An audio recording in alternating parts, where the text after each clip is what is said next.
Hello, hello, everybody. Welcome to what is tonight? Tuesday already? Tuesday night here, Wednesday night, Wednesday day, everywhere else out in the world as well. So, greetings, all you beautiful souls. I'm excited to see what messages come through tonight. And I do want to start off sending out love out to the world, especially the United States. Today is our midterm elections, which every 4 years we have, presidential elections, but in the off years we have some Senate and some different, House representatives and all these other one terms that come due. So today's one of those fun days in the United States where people have some fears rising. And so you might sense it in the world. So we're going to send some beautiful love out to everyone just so that we can counteract a lot of that fear that's out there. Because whenever there's a competition, right? Whenever there's a game that's playing, there's always a winner and there's always a loser, and there's sore losers and sore winners and everything else. And we want to send love out for that. So if you want to join me in sending that love, I would love that. So I'm going to take a deep breath and just come back to this moment right here, right now. And just let that beautiful unconditional love drop down into our hearts and fill it up and overflow out to the world. And whether you're here live right now or watching it on playback, our energy knows no bounds of time or space. So we'll meet together outside of time and space and just send love out to the entire world. Extra little helping to the United States for calmness, and anywhere else out in the world that needs extra, extra love. Ukraine and Russia and all that stuff that's going on in the world. We just send love, love, love. And if you that are watching this on replay or live, if you need some extra love today too, we're sending it to you right now as well.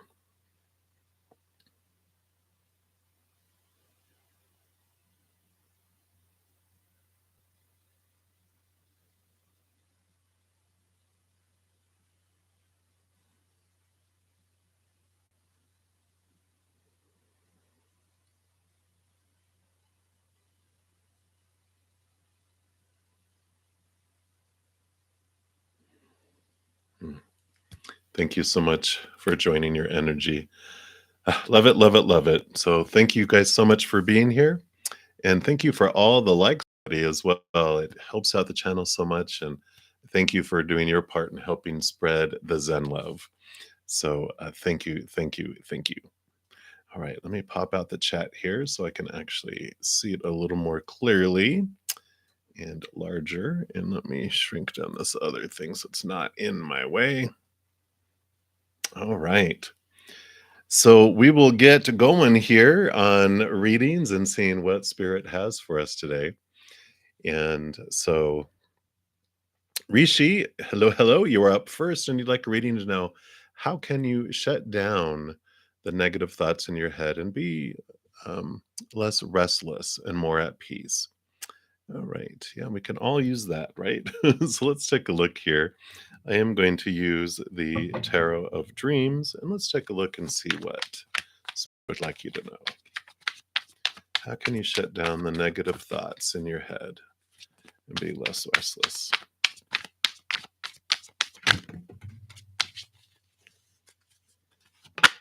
Oh, okay.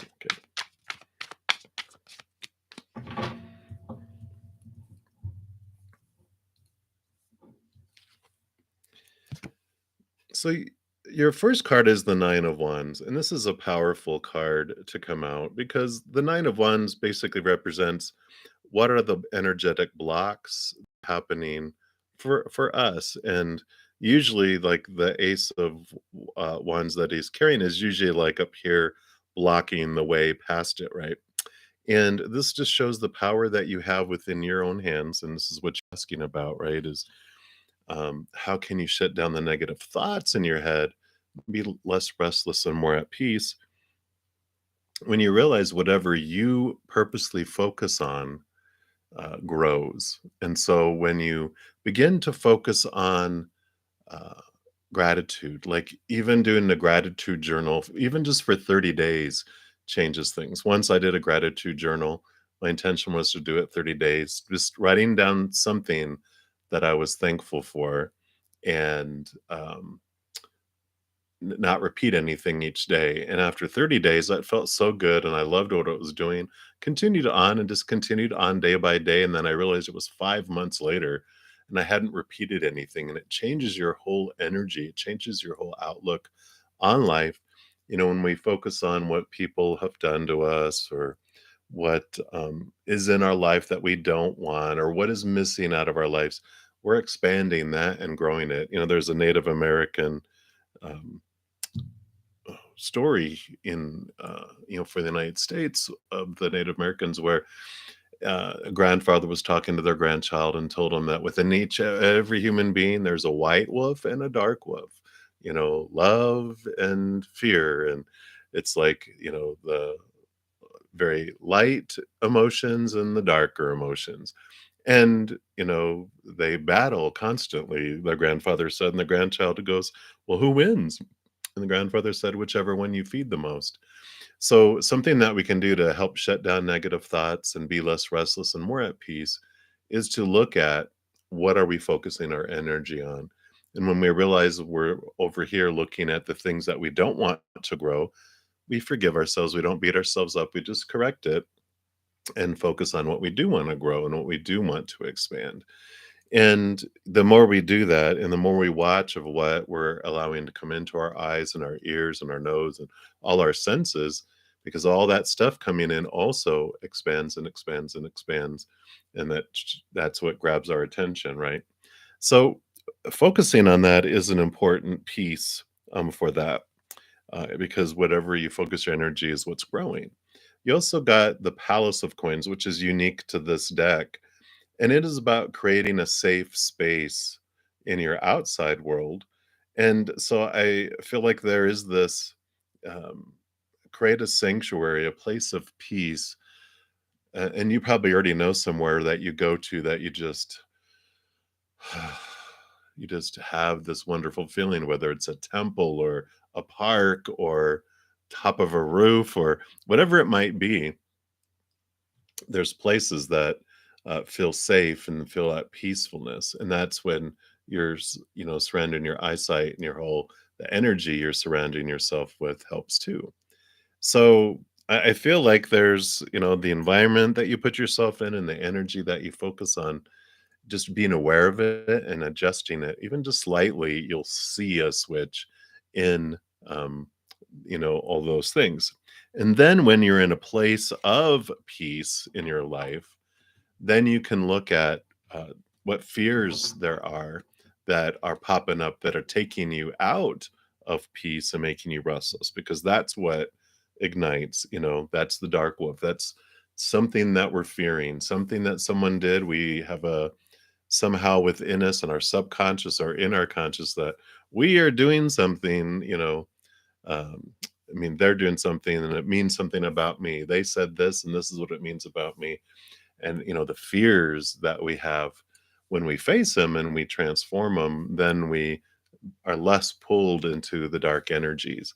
So that's what they are recommending for you right now. And if you have any additional questions on that, just, you know, either if you're here, just do it down below, or you can even send, if you're on Instagram, my all my social media is down in the description box, and so I do answer, messages. And so if you have additional questions here and there, I'm more than happy to help out as I can. So that's what they have for you, Rishi. So many blessings to you. You hang in there. All right, Aditi, you are up next, and we'll see if there's any blessings coming your way. And then Kritika, you will be up next. So I am being drawn to the Radiant Rider Waite for you, Aditi. So let's see any blessings that Spirit would like you to know are coming towards you. Wow. It's like half the deck went flying, but two cards did make themselves known. So we'll take a look at those and these two. I do like that these 2 cards came out together because you do have the 3 of Pentacles and the Queen of Pentacles. So, a blessing here comes from you being your authentic self and not being drawn off by other people's opinions, either those people that you fear you'll upset, that will be all rah, rah, rah, rah, rah, or people who support you that you feel will stop supporting you. And it's like if you stay to your authentic self, your true heart, your true authentic self, then you do have this, wonderful rebirth and abundance that comes in the outside world because Pentacles is the outside world. But this also is Mother Nature, Mother Nurture. And so there it is being reinforced to make choices that are about you and your path because these people, here's you creating something. And that is what the nurturing does. It allows you to be true to you, but it also brings all this abundance and this feeling of wholeness and completeness in your outside world. And then you got 2 other cards. Whoa, that's not bad. I like it. I like this combination. This by itself is an ending, a new beginning. This by itself is nightmare and insomnia, but these 2 together is this is the ending of this. And so that is the blessing that's coming because the Nine of Swords is all about all these expectations, the thoughts, the beliefs, the mindsets, the attitudes, the supposed tos, the shoulds, the need tos, the have tos, the must, all those things that are keeping you up at night, or having you not be able to sleep soundly or have weird dreams. All this are the expectations of the outside world that you feel you have to do. And it's the fear, they're rooted in the fear of losing a conditional love. Again, it kind of goes back to that being true to yourself. All those swords are telling you these opinions that you've been fed since you were very young that you took on as your own, or people are sharing them with you, telling you what you should do, what you're supposed to do, what you're not supposed to do, blah, blah, blah. And then, so this frees you from that. It allows you to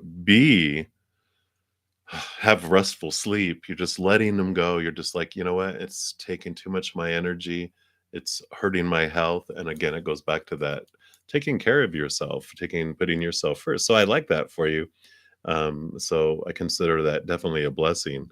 Restfulness, allowing yourself to be your authentic self, nurturing yourself, and this abundant feeling that does come in the outside world from all of that. So that's what they have for you, Aditi. I love it. Many blessings to you. All right, Kritika, you are up next. And then Anju Chiklakar, you will be up after that. And Kritika, you want to know who is coming in your love life and what blessings coming in your love life with your next relationship. All right, let's take a look here. I'm going to use the Light Seers Tarot here. Let's see what they want you to know. What's your next relationship? Okay.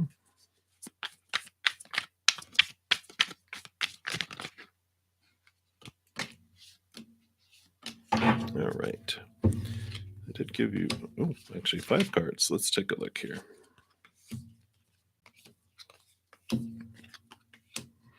All right.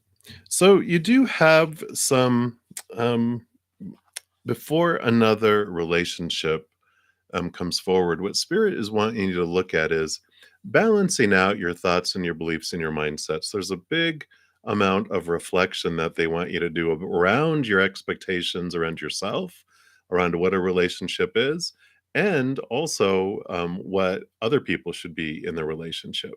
So they're, the Justice card here, they have the Ace of Swords, which allows you to see things from a higher perspective, see things capital T truths that are rooted in the unconditional love of the upper realms.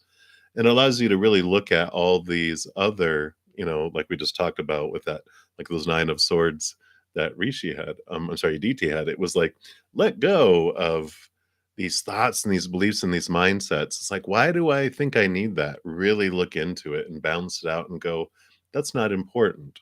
Because you also have the King of Swords, I'm sorry, the Knight of Swords. And the Knight of Swords is actually in pursuit of the Ace of Swords. So this is movement of thought and belief and mindset.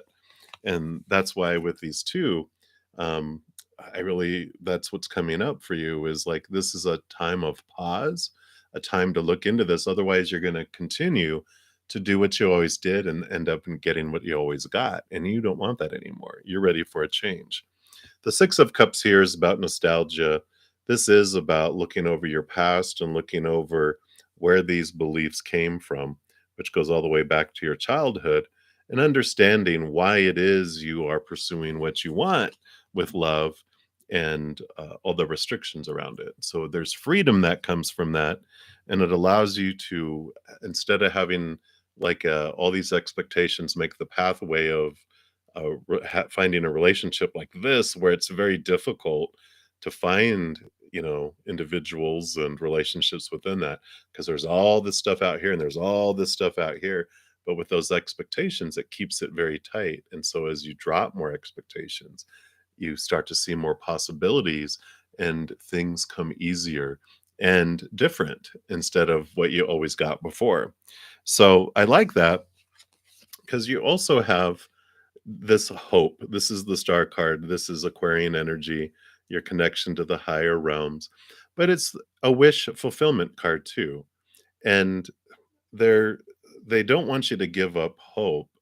They just want you to clarify what you're wishing upon a star for, because you've been investing a lot of energy in old wishes, and it was a long, arduous journey, and you had carried a lot of weight, a lot of energy was spent and burdensome, and they don't want it to be a burden.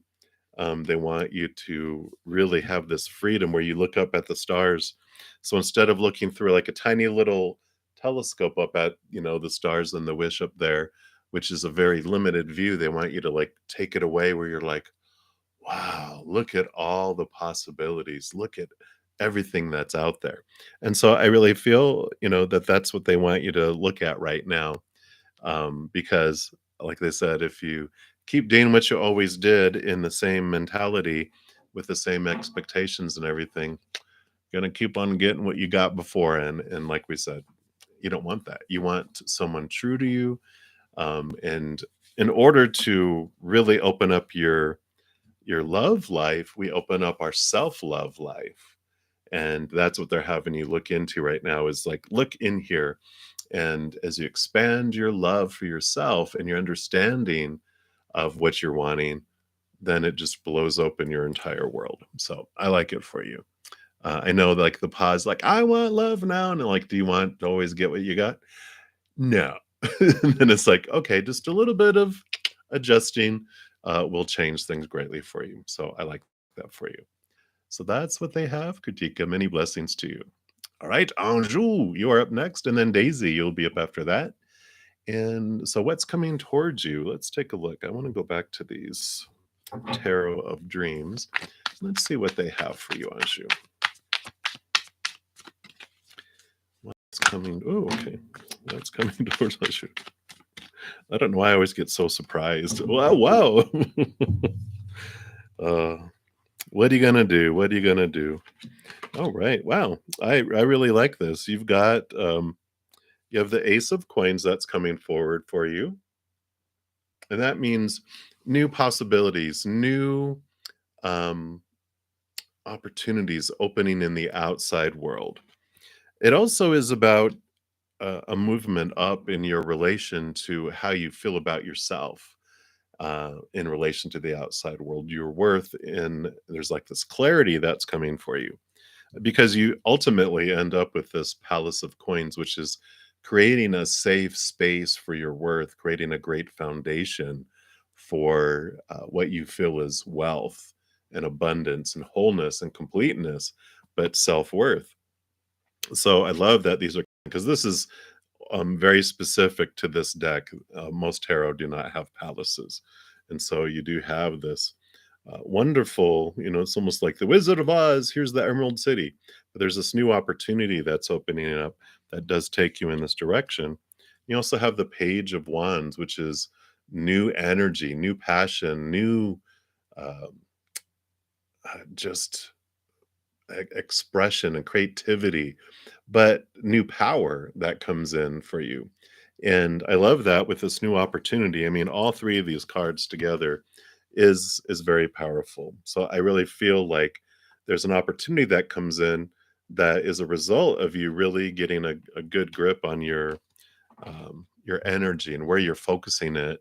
And I feel like you've been, working on that where you're trying not to focus on what's missing in your life and what's not there and blah, blah, blah, blah, blah, right? And you're really looking at growing it instead. So, and focusing on like gratitude and what you want to have come into your life. And with that, it's bringing in these great opportunities that you're just like, yes. And it's really uh, energizing you in a lot of great ways too. So I'm excited to see what this new opportunity is with that Page of Wands. I feel like it's going to be coming quick too. Definitely by the end of the year, if not by the end of November. So I like it. Like it. I like it. All right. Daisy, you are up next. And then Sio Shanta, you are up after that. So, Daisy, any blessings or surprises for you from now until next month? So, I think you're asking for like the remainder of this month from now until next month. Okay, I think so. Spirit knows what you're wanting to know. So, we're going to pull from the Radiant Rider Waite for you, and let's take a look. Okay. So you did get four cards that came literally flying out of the deck. So blessings or yeah, there you go. Surprise. Surprised me. Oh yeah, I like this. So you have the 8 of Pentacles, which is about change coming in your outside world. You are moving up in the outside world, which could be moving up in job, moving up in relationship, moving up in body, money, possessions. There's this change that's an upgrade because this is like a apprentice who's been doing all the work and learning all the skills, and they or like graduating too is another thing that it could be. But it's like this um uh, you move from being apprentice to being like a master, and that's what that represents, this advancement in the outside world. So I like that. Or even movement, like physical movement to another location. All positive stuff. You do have the Hermit card here, which the Hermit card is about you spending time turning inward into yourself, because here in this lantern is the star, which is your higher self. And so you really are doing this kind of inner reflection also during this time, which is beneficial for you. It's not a surprise. It's a blessing, though. It's like spending time looking at you and yourself and not focusing on like people on the outside. Like people should be doing that. They should be doing that. They shouldn't be doing that. What's going on? Blah, blah, blah. All that energy that you invest out there just kind of goes into a black hole.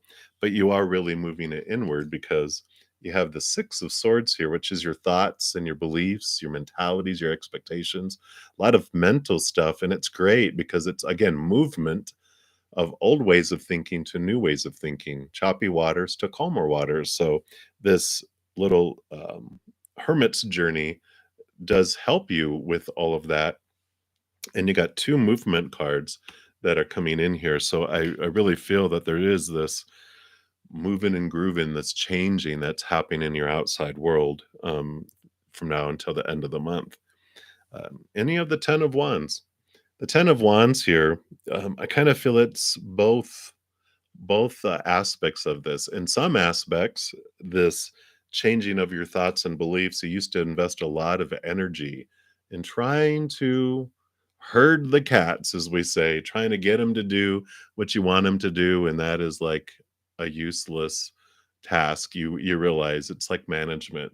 If you've ever been a supervisor or manager, when you try to make people do something they don't want to do because corporate or the company wants you to do it, are they gonna do what they don't wanna do? No.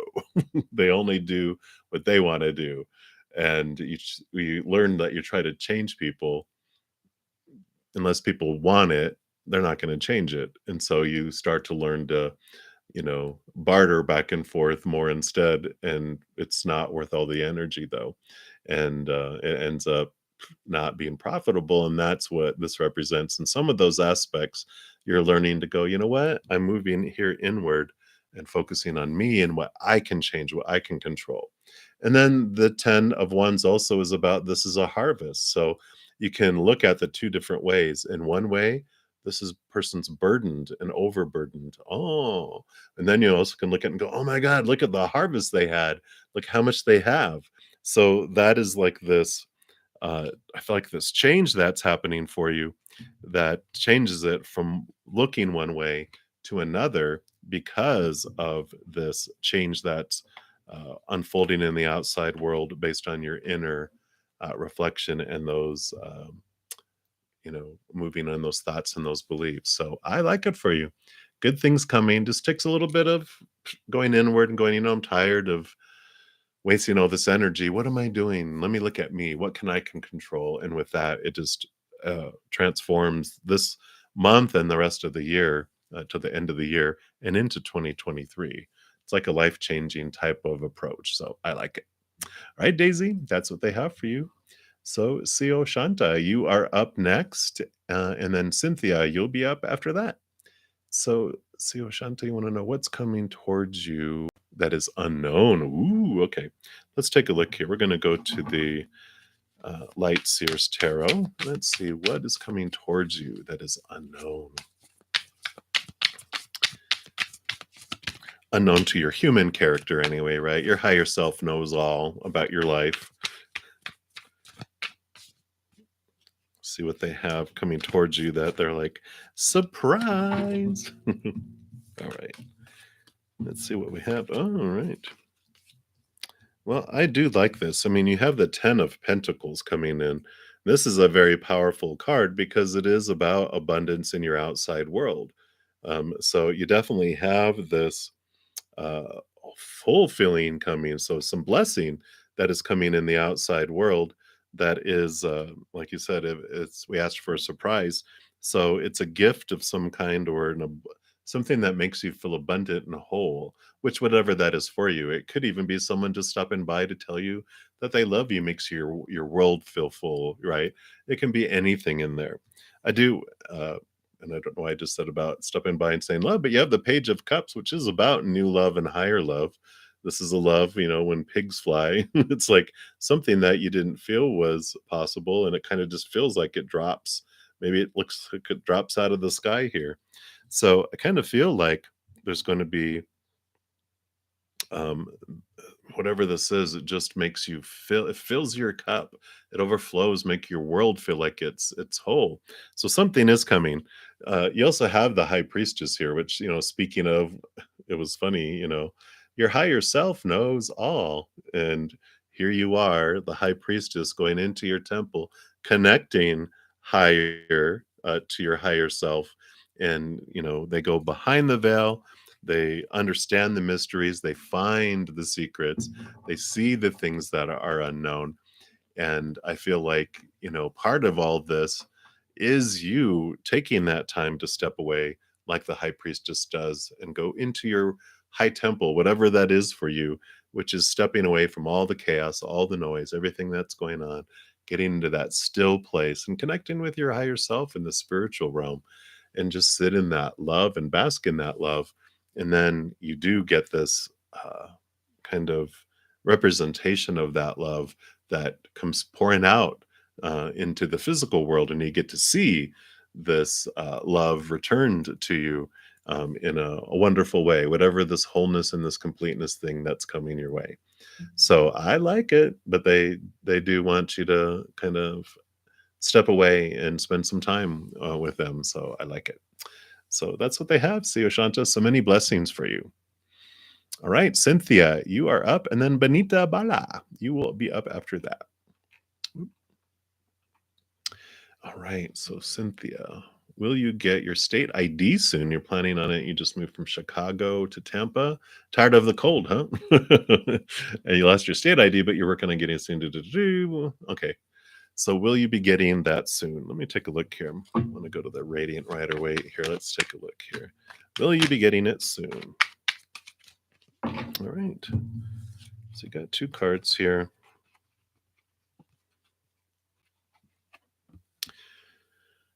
So you got the seven of wands, which is energy, it's fire, it's movement. Um, and I feel like you are going to get it pretty fast because this usually is like you're in this high place, you're in this place of blessing, and there's other people that are like, "Why do you get to have that? Why does that happen to you?" Blah blah blah blah blah. And it's like just go, realize you don't have to defend yourself or force things. That you are in a place of blessing, and so just allow it to unfold. You have the 6 of Cups too, which is about nostalgia and memories and the past, and, it's interesting. I feel like that, something from your past is making itself known here. Maybe you said you lost your state ID, maybe you find it because it's like it's something from your past. And I feel like it's something coming back from your past, and that's what I thought when I saw this is like you find something from the past.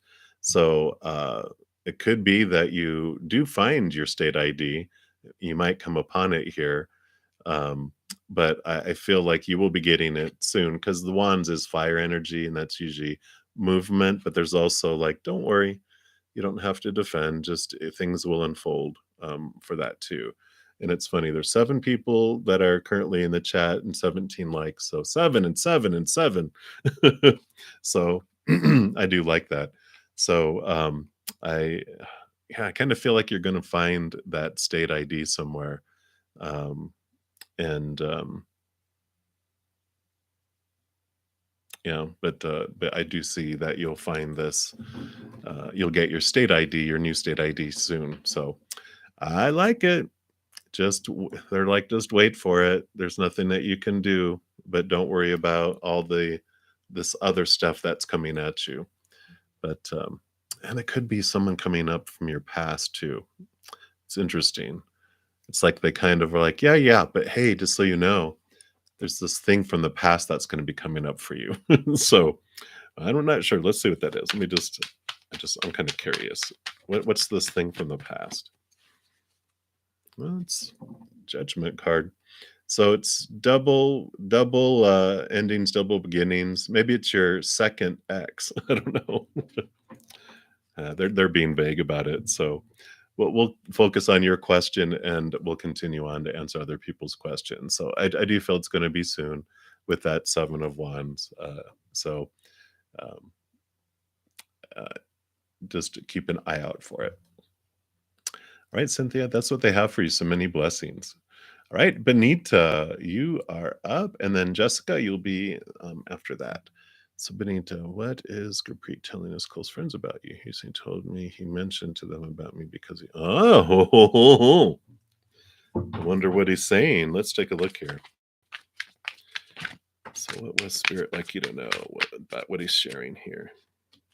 Anything else?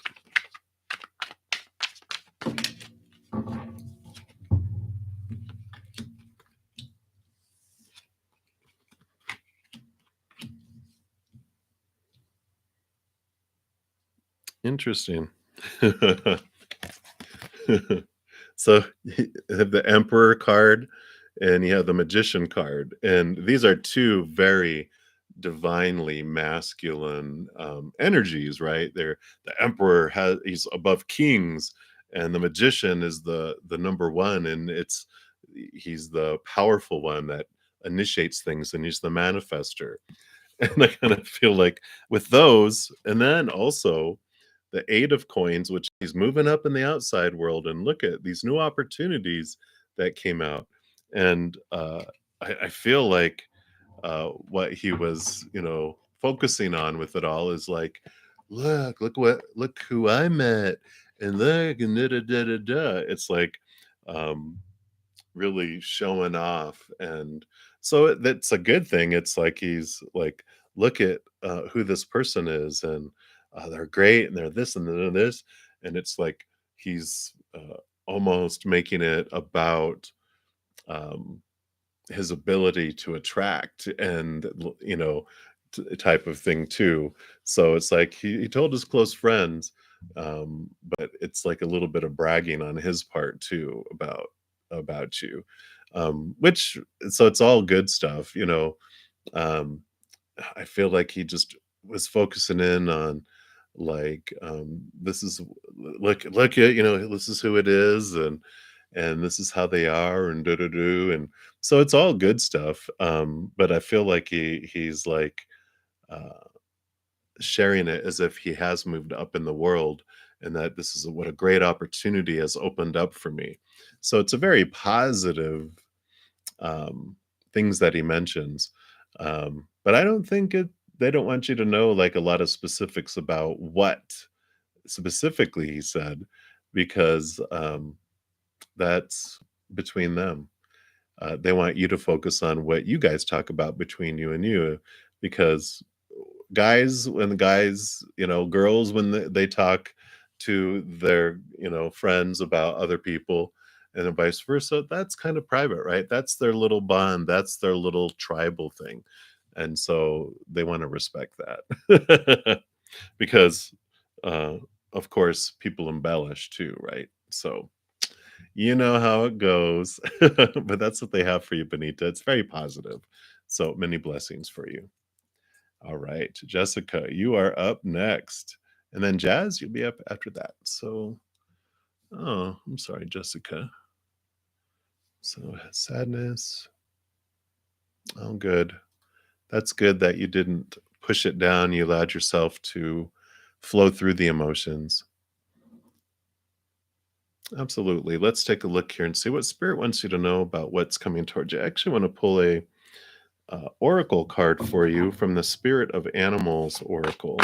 And let's take a look here. Actually, they just corrected me and they go, no, the one to the right of it, which is the Mystics Shaman Oracle.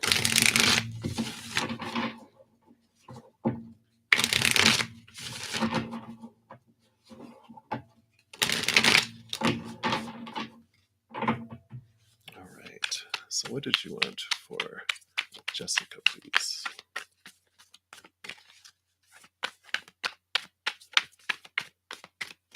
All right.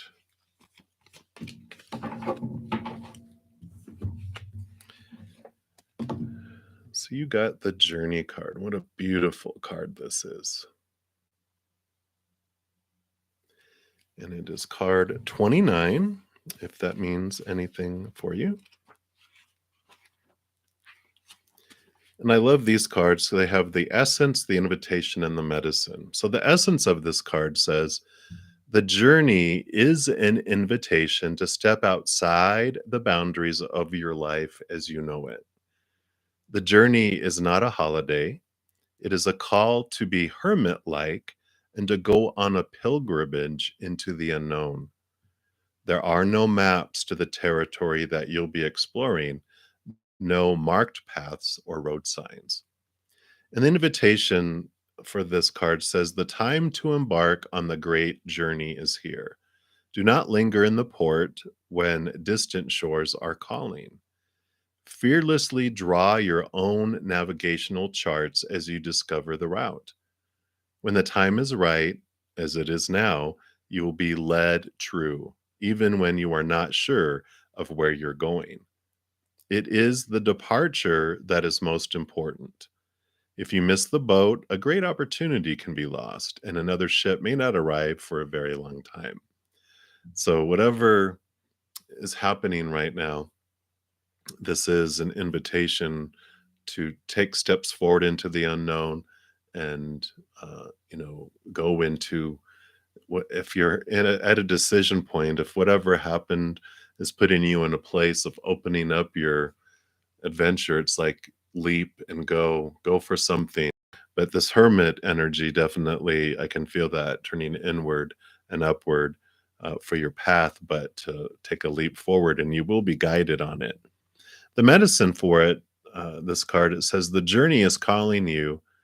Um, so collecting postcards or fantasies of where you want to go, um, you know, can take over your focus and make you miss your destiny.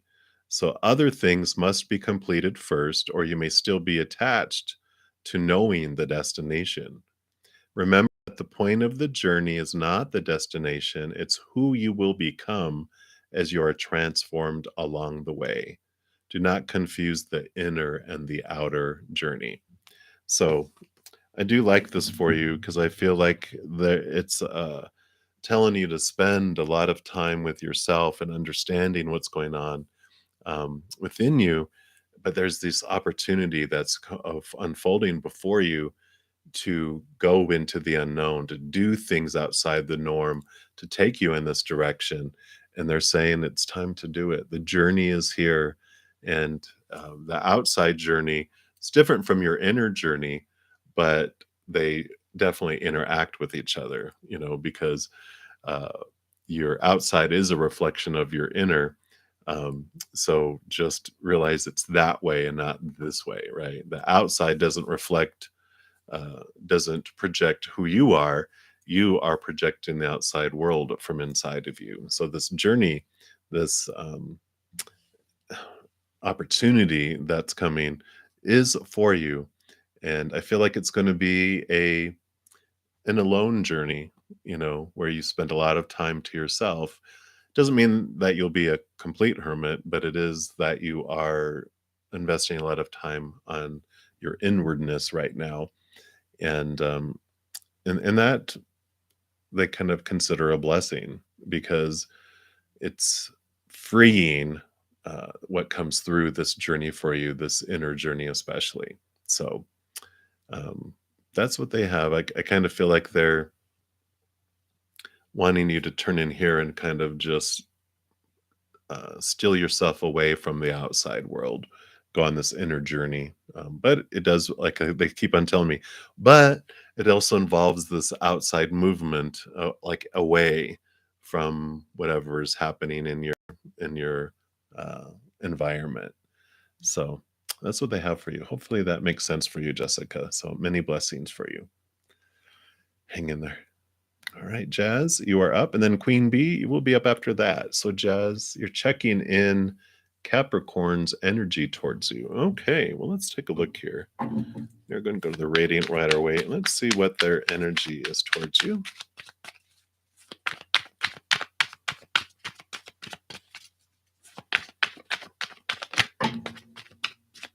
All right.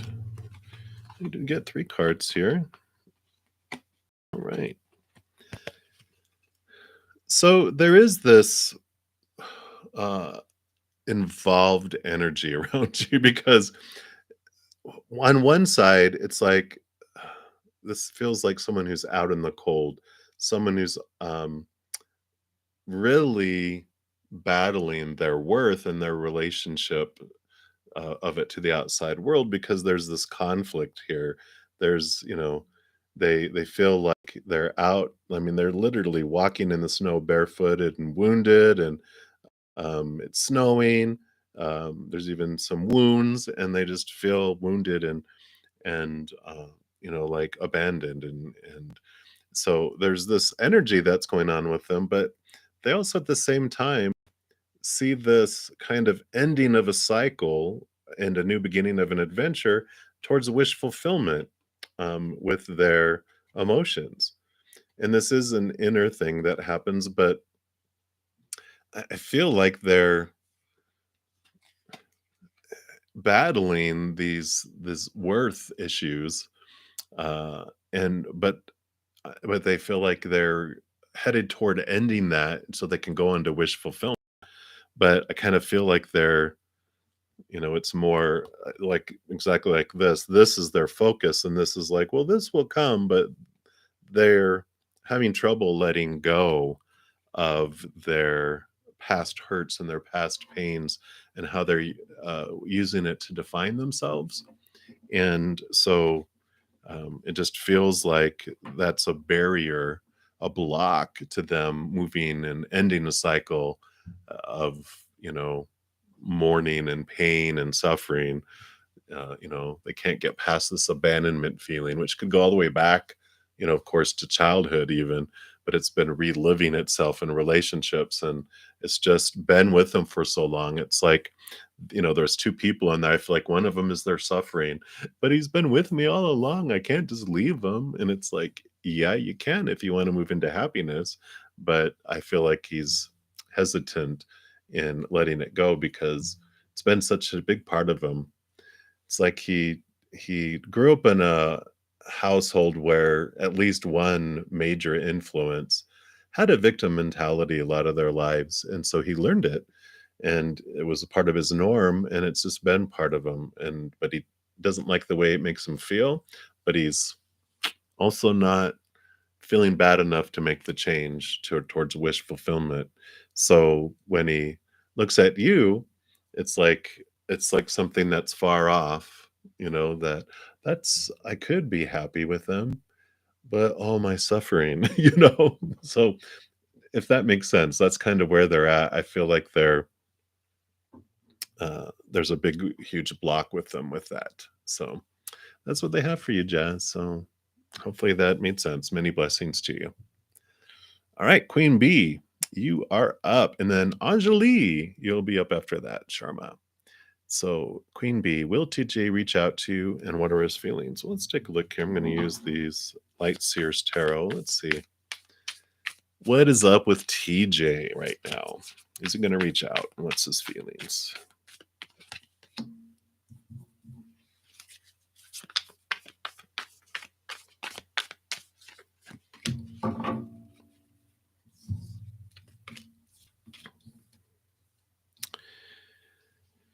Well, his feelings right now, he really is focusing on trying to navigate being his authentic self, but I feel there's some people that are kind of interfering in that, or he's allowing them to anyway. Because here he's creating this, and this person's going, "Yeah, but shouldn't you have the green above here? Shouldn't the red be up here? And shouldn't that be yellow? Isn't that a stoplight?" And they're just having all this critique about their life and their shoulds and their supposed tos, and just really on them about things.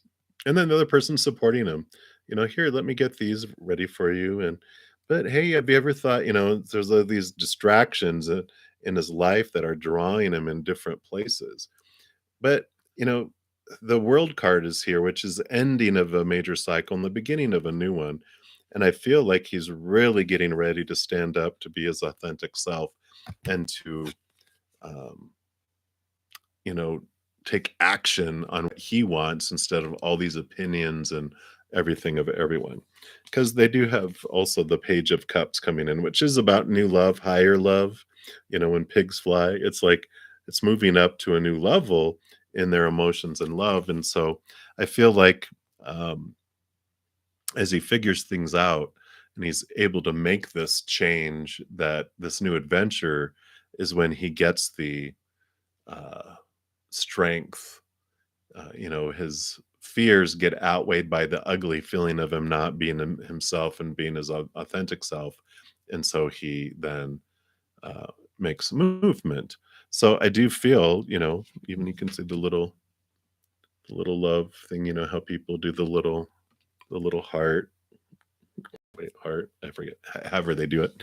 And so I feel there's emotion there. I feel like there's attraction.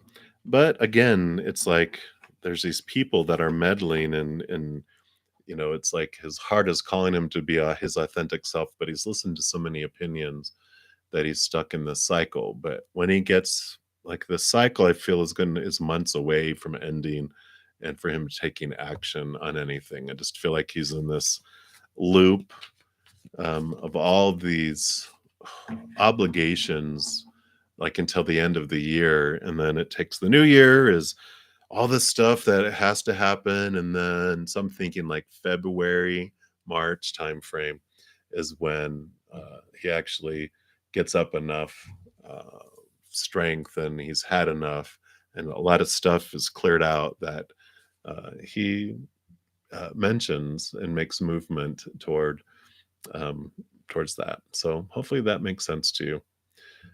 But many blessings. That's what they have. All right, Anjali, you are up. You want to know what is happening in Satish's life, right? And then Erica, hey, if you came, you probably came and went already. So hi, Erica. Hello. Thanks for stopping by. Hey, Dollface Diva, you'll be up next after Anjali. So, what is happening in Satisha's life? Is he wanting to tell you anything? All right, let's take a look here. Let's look at the Tarot of Dreams. Let's take a quick sip here.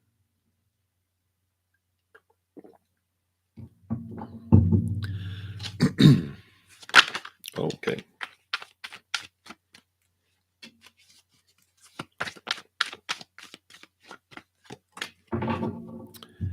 Let's see what we have here.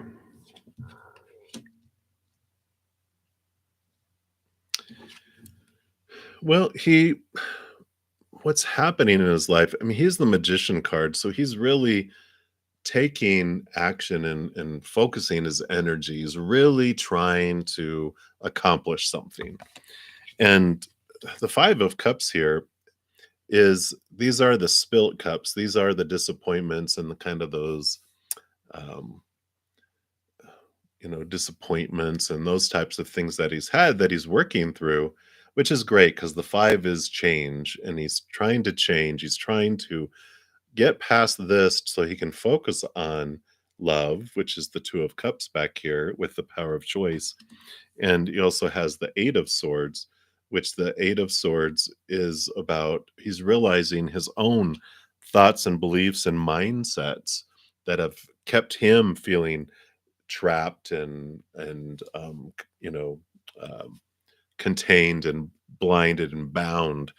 And so he's really realizing that so much of this that's happening is happening within him, and he really has these intentions to work through those and get past them. um, but so that's what's going on with him, and I don't feel like he has um, anything to say yet because he's working on getting past his old hurts and his old ways of thinking about things and his disappointment. So he's really in here. He's really focusing on this, his heart and his thoughts and how these relate, and he's taking his power back. And then he wants to change that because he's tired of feeling that way, but he's in the process of transforming those things. So I don't feel like there's anything that he's wanting to say specifically to you right now because he's all focused on this in here. Um, so that's what they have for you right now. So we'll see how fast he works. And like anything, it's like when we're in this pause period, it's all about working on us, right? We work on our self-love and expand it. So if we're looking for love, we'll be open and we won't, if we only love ourselves like this much, that's as much love as even if they flood us with love, it's going to just drip in through that. It's not going to come in as huge as it will, or the love won't go out either as fast, but the more we expand our self-love. So whenever there's this pause, like what he's doing is he's working self-love and he's understanding that. And so it's like match that energy because if they're at this place where they're just like woohoo, and then you're like here drip, it may not be a energetic match, and they'll be like, oh, okay, so you're not able to receive what I want to give, so they'll look elsewhere, they'll just not look. So I like that for you, though. So hopefully that helps with what's going on right now. So major blessings to you, Anjali. All right, Dollface, you are up. Hey, Jalen. We are doing great, great. Thank you for being here. Anya Batra, hello. You will be up next after Dollface. So, will this heavy energy you're experiencing lift soon? Absolutely. We just had the lunar eclipse today. So that all this eclipse energy is going to be fading away in like a week or two, or 3 or 4. Depends on your chart and how eclipses impact you. But yeah, but we'll take a look here. We'll pull cards too. But eclipse energy is like, woof. It's good stuff. It brings in great change and great things and surprises and wow. So let's take a look here. Tell us about this heavy energy. Okay. Anything else? Okay. Yeah. Very good. Yeah, so you got the star card, hope, yay! So you do have this brightness. So in this darkness, um, look to your higher self too, because it's when it shines the most, and we can have these great connections to the higher realm when we're in the darkest and heaviest periods, because we're so present with our pain and suffering that it's like, oh, help, and they're there. They're like, yeah. So I really like that, but I feel definitely. I mean, 2 wands cards here. You have the Knight of Wands, which is in search of your power and where you're focusing your energy, and, this is the quest for that, and the Two of Wands is, like, you obtaining it, so somewhere in here, you are obtaining it because this is also a wish fulfillment card. So I feel like this kind of shines bright in the middle. You're in this quest to get your power and to feel, oh, back, and you find it, and then you're making plans here for the future of what you want to do and where you want to expand this power and this fire that comes in. So I feel like while this heavy energy is happening, regardless of what comes, and I like the star card being there with the stars and all this energy that comes into our lives, we are very powerful, and whatever we focus on is what grows. And so if one of the big energy shifters is gratitude, and it's just start with thinking about something in your life that you're grateful for. And sometimes it's very hard to find one because of, especially if we're our mindset and what we're in. But even and I talked about at the beginning, when I started today too, on one of the readings, about doing a gratitude journal. Or my mom, she has a cookie jar, and she goes, rather than putting cookies in it, because she was like, I need to stop eating cookies, she started putting on little slips of paper something every day that she was grateful for, and then she would put it in the cookie jar, and then she'd put it in the cookie jar, and then soon the cookie jar was full, and she took them out and she'd read them, and it was just like, wow, what a great way to look at it, right? And so I feel like this heavy energy, you can have it move faster away from you by doing something like that. Focus on gratitude. And we have the power of laughter and the power of choice, all these great superpowers we have. And so if you can fill your life with things that are intentionally higher vibrational, unconditional love and joy and laughter and peace, if we can do those things, then that helps shift the energy faster. If we let it do it on its own, it's kind of like, okay, any day now. But when we help it along by moving our energy, it can help transfer things faster for you too. And I did a 30-day journal where, like, every day I just wrote something I was grateful for, and then not repeat it for 30 days. And after 30 days, I liked it so much, I wanted to continue doing it. I just did it day by day. And then, as I said at the beginning, I ended up doing it like 5 months without repeating anything. And so it changes your whole outlook and your energy too. So, um, in laughter, I would try to watch videos of, comedies and, bloopers and things, just because people were laughing, and that energy is catchy. And so it's like things we can do. We can fill our eyes and our ears and our nose and our mouth and our body with um, sensory things that are of joy and peace and laughter, and that helps too. So that, I feel like it is, it will happen, especially that Knight of Wands is a fast moving horse. So that is about quick movement. So I feel like it's going to be lifting soon, but it will lift even faster doing those other things too. So that's what they have for you, Dollface Diva. Many blessings to you. All right. Anya Batra, you are up. And then, whoops, sorry, it went down. Let me just see here. Scroll, scroll, scroll. There we are. You are up. And then Kay, you will be up next. So, Anya, you said you really miss your dad. Can you please tell me what message does he have for you? Oh, absolutely. Let's take a look here. I feel like I do want to go to the Spirit um, of the Animals Oracle. And let's take a look here and see what message that he has. Hmm. So you got the polar bear card here. Kind of feel like this was like his energy. Know that challenges make you stronger. Have faith when you face adversity. Take time to rest, dream, and renew your strength. Embrace your psychic abilities, and you carry the shaman within. I like it.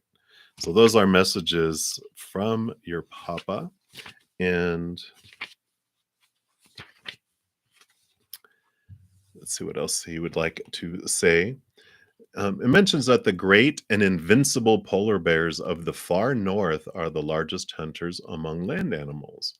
The males can weigh up to 1,500 pounds and are figures of fearless strength.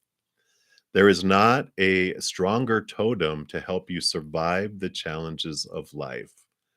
Polar bears are revered by native people for their ability to travel through the veil and gather treasures from beyond. So, polar bear is one who carries the shaman to the land of spirit, and their stark environment helps to hone their psychic abilities. They listen to their intuition to find their way. Their incredible sense of smell helps them gather food and locate openings in the ice.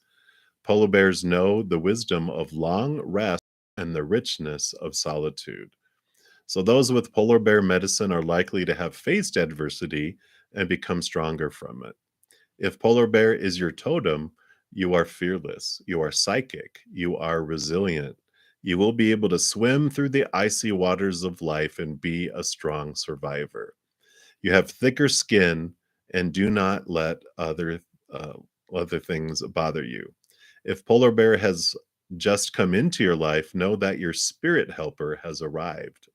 I like it. Call upon polar bear to create more adaptability, endurance, and fearlessness. Um, so I really love this. Whoops, sorry. Um, because this is one, him saying that he's with you, he's always with you. He is like this polar bear guardian for you. He's strong, he's powerful, but he wants you to know that you have these things too. You have this inner strength, you have this ability to connect higher, and he wants you to develop that because he wants to talk to you one on one. And he wants to help you develop thicker skin, and like I said, he is your spirit helper. There's a couple questions. It says he's asking you, have you forgotten that you need to spend time alone? Has too much activity got you cranky? Be sure to rest. Is something not smelling quite right? Ask him for clarity. If it doesn't, there's something up, you can ask him and he will give you signs. And then make time for dreaming in solitude. So he really wants you to, have that solitude, take steps away. Just know that he's always with you, and he's like this huge polar bear, that is protecting you, right? It's like you are his little baby polar bear, and here he is protecting you. So if you want to, let me see if I can get it clear here. If you want to screenshot that, then you can see that is uh, him protecting you, and he's around you always. So uh, just know that the moment he left his body, he was right by your side, and he's by all his loved ones, and he could be with all of you all at the same time. So he doesn't even have to share his time. He's with you 100% of the time, and he can be with another loved one with 100% of the time, but he can be present with you as if you are the only one as well. So really like it for you. Just know he loves you so much and he's always around you. But really work on developing that connection, that channeling connection, because he gives you a lot of messages. He shows you a lot of things. And I think you're aware of some of them. And you were kind of like, I wonder if that was him. It was him. So just open that up more and more. Open up your third eye more and more. So that's what they have for you, Anya. So many blessings for you. All right, Kay, you are up next, and then quadruples, XXX, you'll be up next after that. So, Kay, You would love an update as to what ER is feeling when watching your Snapchat. Uh-oh. Let's take a look here. So what's ER thinking about your Snapchat?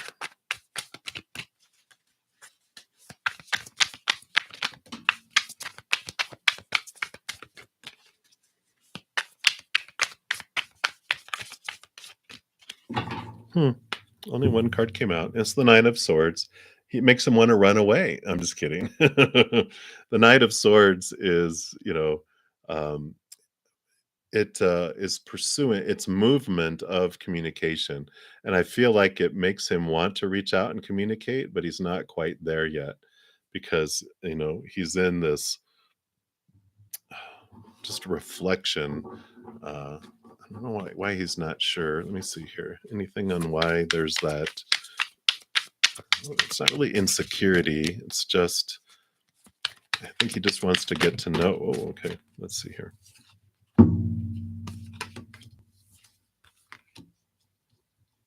Okay. So he's had some codependent relationship stuff where he's just really weary on taking steps forward. Um, he is stepping into his power more and more into his action and stuff. And he's really right now balancing, getting some emotional balance going on in his life. So I feel like that he wants to reach out, but he's just going through this figuring out of things. He's just like, I just want to understand what I went through, and I'm trying to get this balancing thing going on. And he leaped fast before in the past, and he's like made a promise to himself to go slow, take things easy. And so I feel like he's like, it makes him want to reach out, but he's just like, I'm going to breathe. And I'm hearing fools rush in. He's like, I don't want to be a fool anymore. I want to take my time. And so he's really kind of maturing in a way on his emotions, on what he wants to do and how he wants to do it. So that's what they have for you right now. And they don't want to be too forthcoming in a lot of the other things, because I feel like it's also a mirror for you, right? So if some of that makes sense to you about, yeah, I do the same thing, it's like, oh, so maybe I can also, do that. So whatever mirror is coming up, I feel like that's an important thing for you to know. So that's what they have for you, Kay. Many blessings. All right. X X X X X X X X etc. You are up. And then hey Dune, you'll be up next. So can you ask, why is your energy so tense? Okay. Let's take a look here. I do want to go to the radiant rider. Wait, let's okay. Take a look here.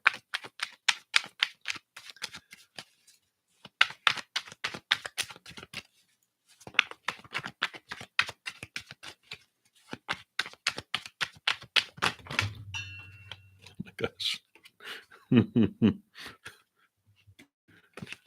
I can see your energy is coming through in the cards. It's like, wow. Boom. They went flying everywhere. Okay. Wow. Let me just okay, there we go. You're not kidding. All right.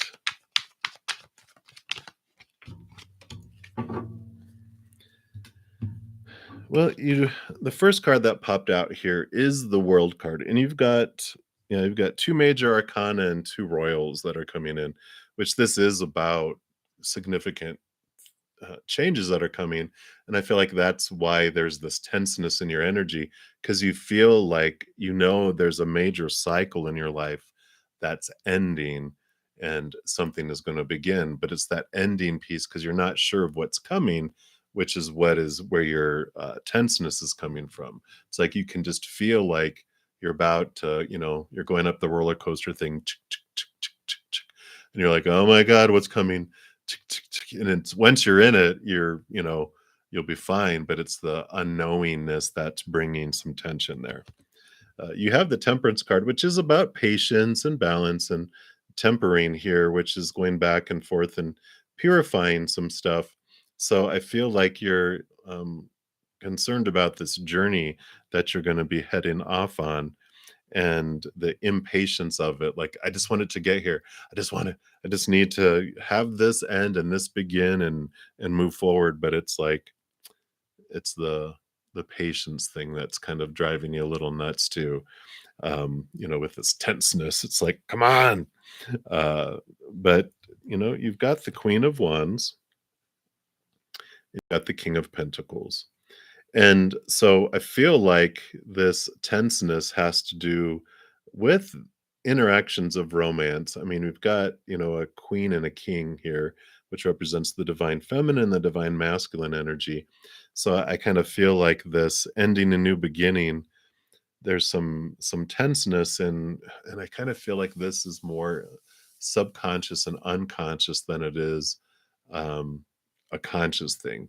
There has something to do with your beliefs around relationship and timing and speed and depth, and there's a lot of beliefs around it, and I feel like they're all bubbling down here with a lot of history, a lot of like experiences of family and everything that you're just like, oh my gosh, a lot of this going back and forth.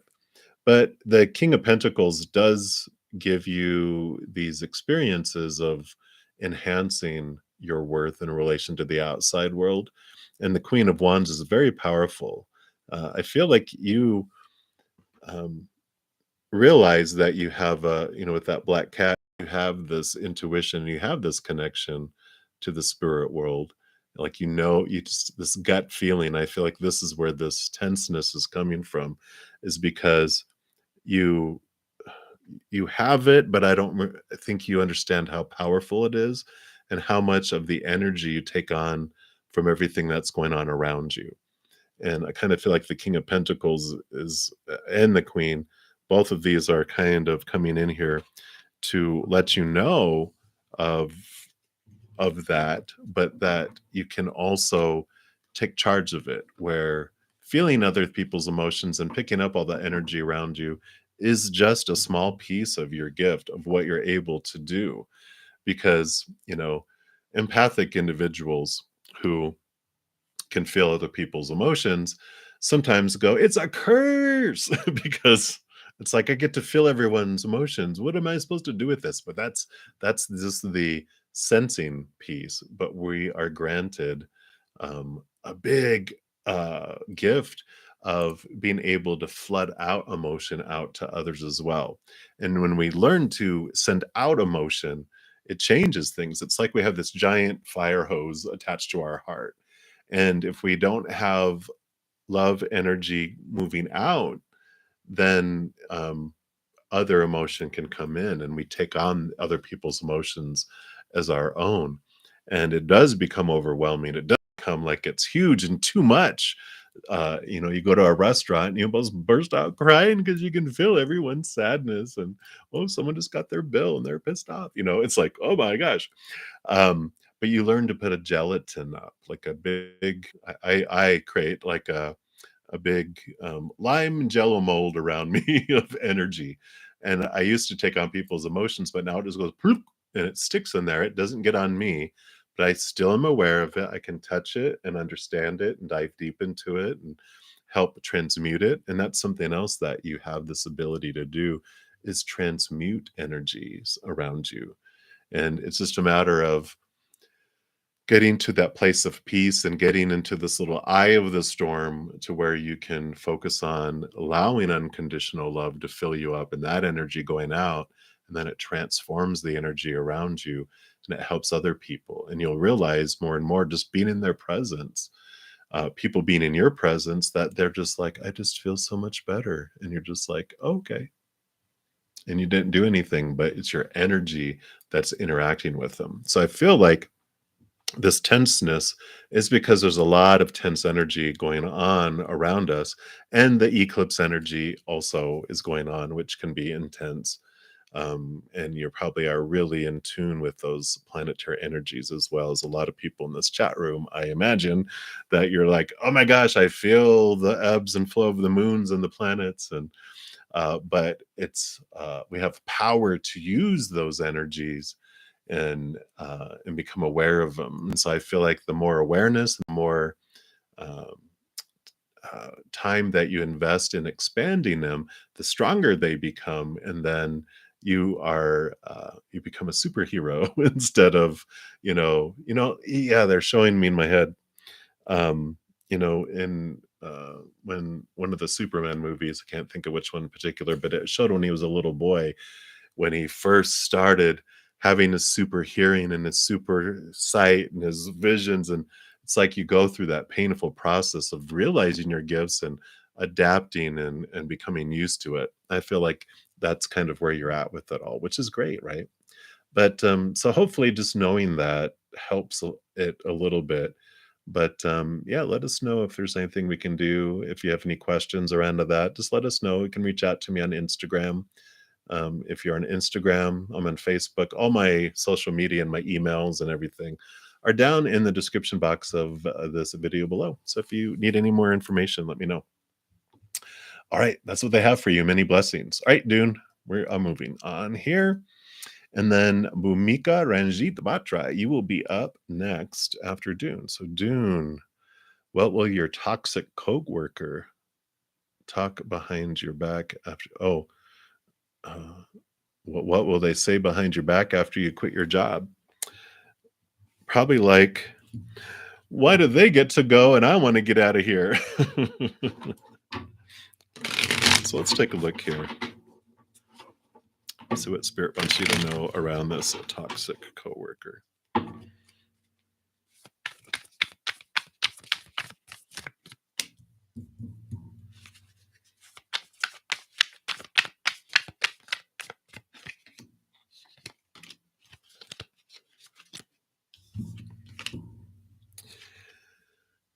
So the Five of Pentacles, and this is he left me behind.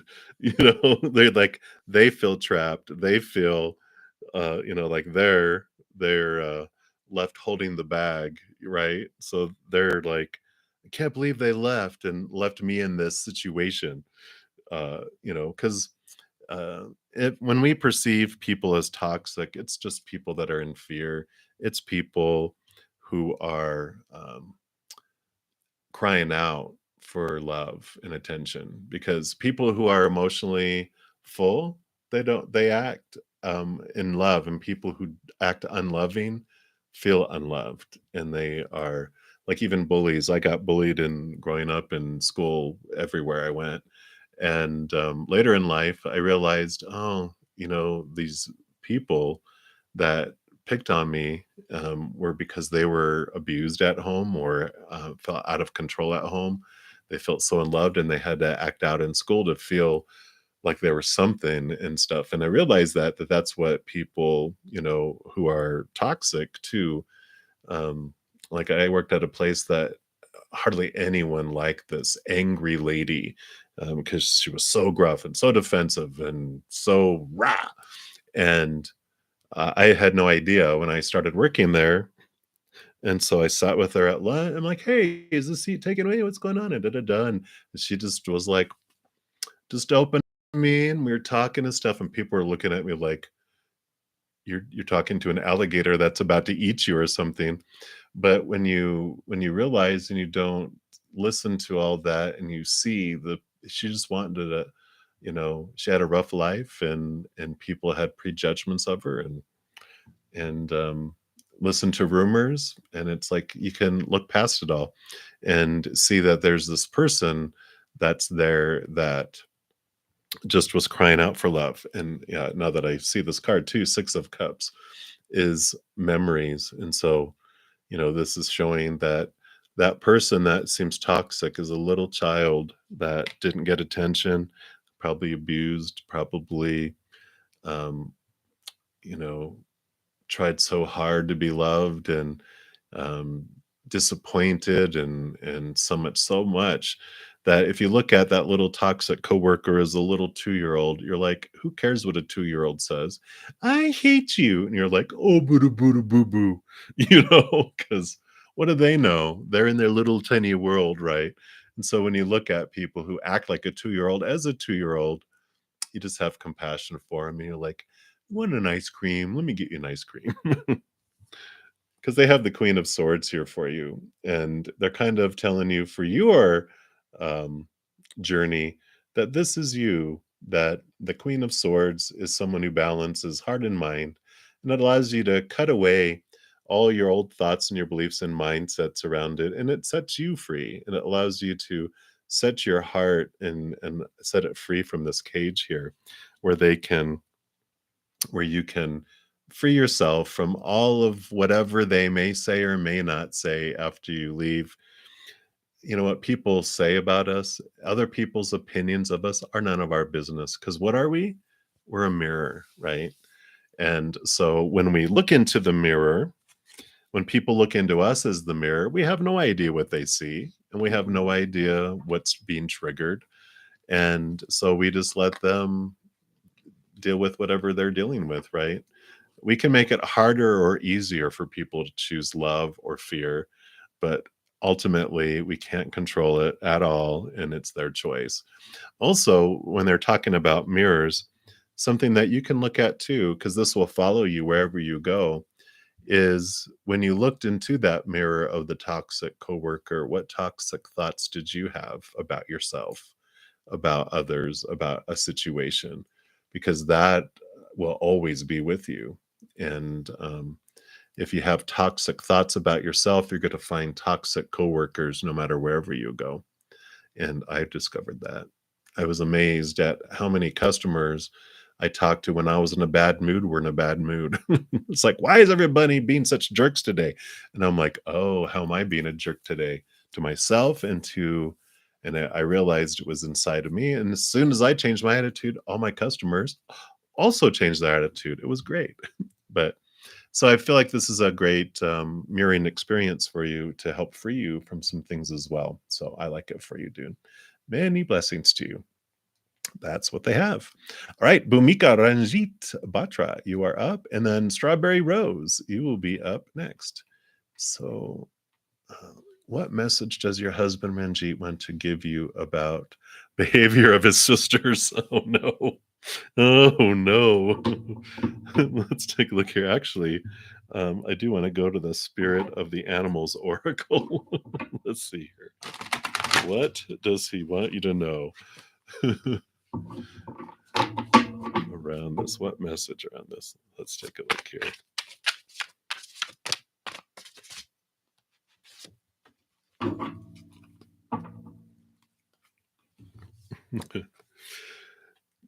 Penguins. Too cute. And it says, Penguin, it's authentic. Reach out to your tribe in times of need.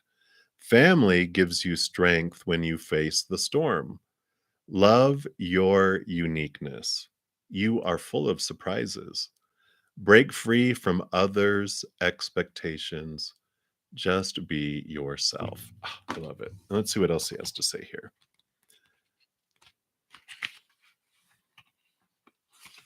So I'm not sure if you're close to your family. He's kind of saying, reach out to your family for support with behavior of his sisters. um, but it's funny because the penguin is about family and love, and so he is saying he loved his sisters. He loved now, especially where he's at. He loves everyone unconditionally, and he was just like, they're my sisters. I love them. And um, let's see what else it says here. It says, penguin is the bird that cannot fly, but instead swims. They can see better underwater than on land, symbolizing better access to the subconscious mind than usual. Penguins are full of surprises, just like the people they represent. The males and females experience role reversals. Male penguins will sit on the eggs for months, while their female counterparts hunt for food. Penguin, or your husband, urges you to adapt to extreme circumstances. Break free from expectations and reinvent yourself. Adapt, change, find your tribe, sing and celebrate your uniqueness. Wow. Penguin people often feel awkward or out of place. So, tapping into penguin energy can help you embrace your differences. Self acceptance is a big part of the penguin medicine. They remind us that there is no one right way to be. Like all diving birds, penguins relate to the truth that lies below the surface. And maybe he is telling you to go below, find your deeper truth and your most authentic self. These are the things in life that really matter. Finding like minded people, your tribe, will help you see your beauty as you see theirs. And the wisdom of Penguin asks you just to be unique and be the unique and colorful person that you are. So through all of that, I mean, wow, he's saying be your unique self, celebrate you, find your tribe, you know, like if the sisters are and their behaviors are not conducive with you, then find your tribe, find others that will celebrate and see your beauty as you see theirs. But there's also this little thing in there of, can you find the beauty in my sisters? Can you love them like I would have loved them? And I feel like whatever's going on with them, if you do that and you reach out and recognize their beauty and give them love, that will change things. But that he did mention a lot of here about your self acceptance, that it's so important for you to find your worth in those deep waters and dive deep. And then if you're able to, share love with them and find beauty, their beauty, without thinking you have to be anything else than yourself and be your authentic self, that could change things because he loved who you were, are who you are. And there's some other questions here. Let me see. Are you feeling disconnected? Find a group, join a club, and get in the flow. The storms of life come, but you always make it through. So he's telling you that too. And he says, don't worry about what others think of you. Let it go and love yourself. And it says, have you been hiding your inner beauty?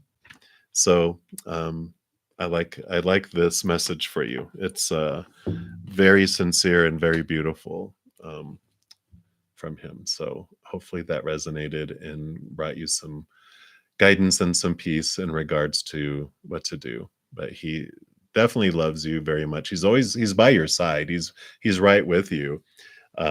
So if you develop your um, ability to communicate, you can hear from him. You feel him, I'm sure. There's no doubt with as much love as is flowing through in this message that you cannot not feel his presence. But just know he's never not around you and he sees, he knows what's all going on, but he just loves everyone. And that's what he encourages you to do too, starting with yourself. So that's what he has. Many blessings to you. All right, Strawberry Rose, you will be up next. And hey, Verinda, you'll be up next after that.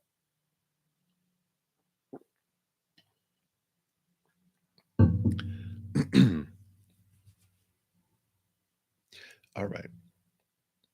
So, Strawberry Rose, spirit message for this full moon eclipse. All right, yeah, let's pull from the Mystic Shaman Oracle for you.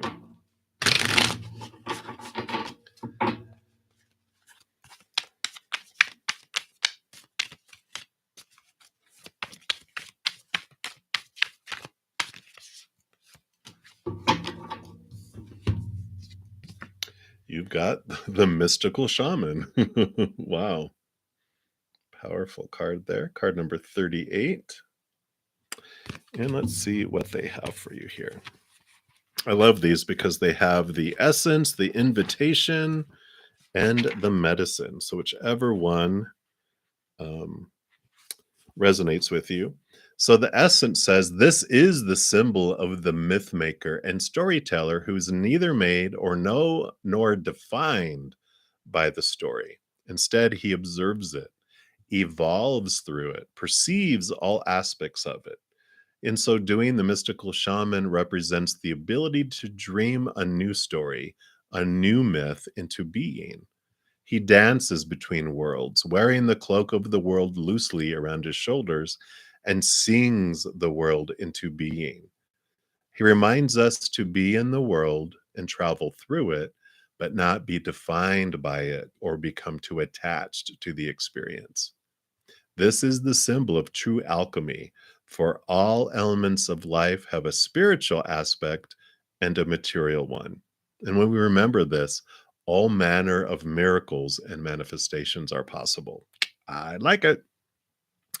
And then I feel like that it's not the medicine. The medicine is when there is this need for medicine, and I don't feel you have it. I feel the invitation is the one that speaks for you.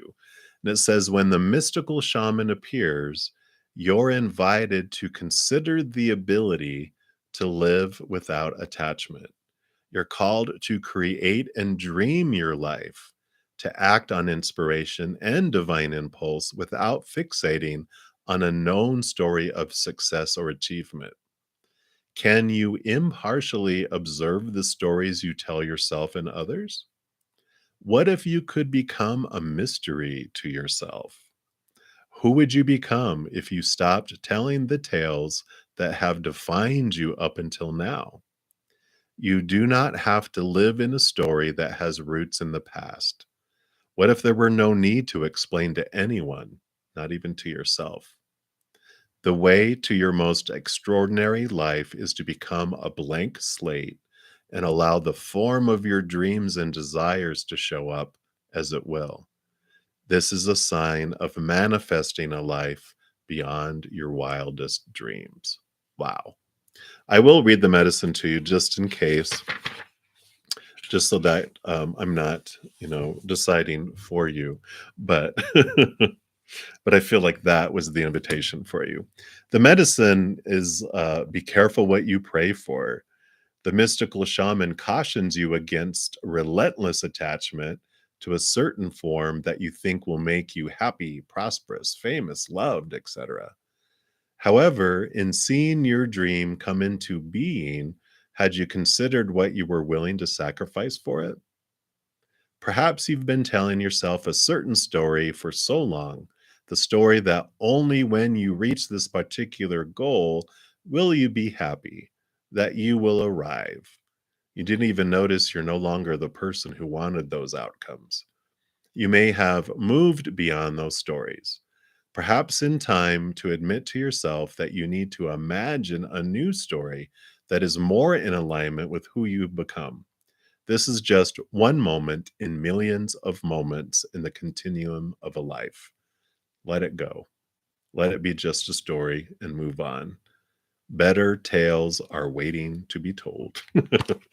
So that is their message for you for this full moon eclipse, Strawberry Rose. So many blessings to you. All right. So Vrinda, you are up, and then Pooja Gupta, you will be up after that. So, and guys, thank you so much for all the thumbs up you've given the video. It really helps spread the Zen love, and it makes the YouTube algorithm share all my other videos, my pre-recorded videos, and all those too. So thanks for being a part of sending out that love to the world. I really, really appreciate it. So Brenda, what message does your husband have for you? Funding another life part, finding into my life, and what he says, finding a job to earn. All right, let's take a look here. I feel like I'm drawn to the spirit of the animals oracles for connecting to people to the other side tonight. I don't know why, but there it is. So let's take a look here. Let's see what he has to say.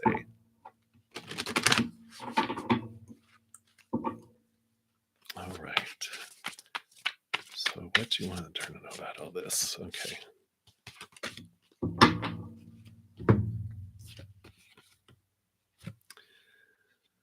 And you've got the beautiful hawk card, messenger.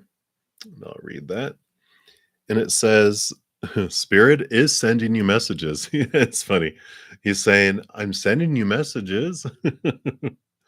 Open your greater vision to see the signs. He is being hilarious. Focus on priorities and eliminate distractions. You have a bright future. and let yourself ascend to new heights. So that's a lot just in all of that with what you've been asking here.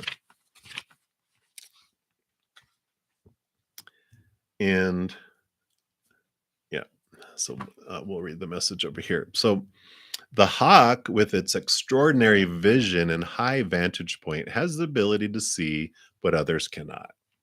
Uh, hawk Hawks are associated with the realms of the ancient gods.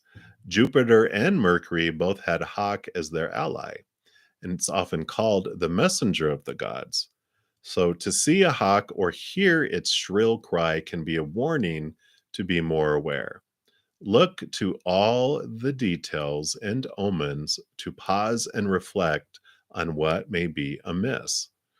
So hawks mate for life, and their pair raises their young in a strong and secure nest. Hawks look out for family, and when embroiled in family issues, take flight and breathe the fresh air. Too much emotion can cloud vision. So I feel like with that, he is telling you um, that when you are, having any issues, to um, step away and breathe so that you can come back and make decisions in a calm way, right? And he definitely, it says he looks out for family and he's with you for life. So definitely, know that he is around, which I think you already do know. And it says hawk always means spirit is at hand, so he's always around. uh, People benefit from focus and sharp observation to guide them to the best outcome. And They believe in a bright future because they soar above others and see the way to success in all ventures. Optimism is one of Hawke's virtues. These are the things and the things that he um, sees in you and that he wants you to express. Uh, it says, if Hawk calls you, so if your husband calls you, it may be wise to spend some time studying the currents of life and follow where they lead. The wind, with its power and direction, will be your guide. You can fly and reach the sky. You are stronger than you think, braver than you believe, and wiser than you know. And some questions he asks are, have you lost your bird's eye view and are missing the obvious? He's being so funny. So he's like, I'm giving you so many messages, so many signs, so many things around you. You have to slow down and step away and breathe and look, and you will see, is what he's saying. Is it time to get more focused on family or goals? So that kind of goes in here, right? Are you listening to the messengers of the gods? Are you listening to me? Are you listening to me? Or has emotion clouded your perception?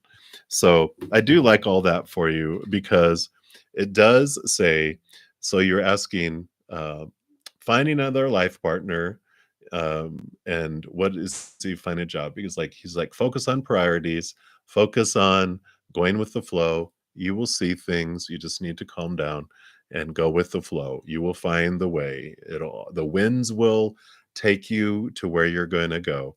And so I feel like he is saying, like, finding a job to earn. One of those last things that it said, yeah, is it time to get more focused on family or goals? So focus on family, focus on goals. And if you're like finding a job to earn, if that's a priority, he was like, focus on that. But he's definitely giving you messages all over the place.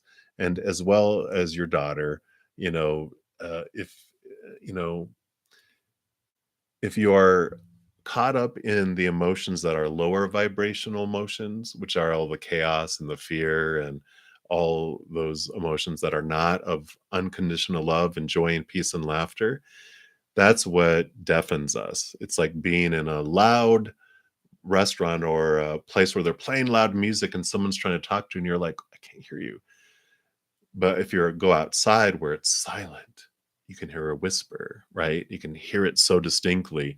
And that's what we do when we raise our vibration to that of unconditional love and joy and peace and laughter. That's what the frequency, the vibration, that spirit, the spirit world speaks at.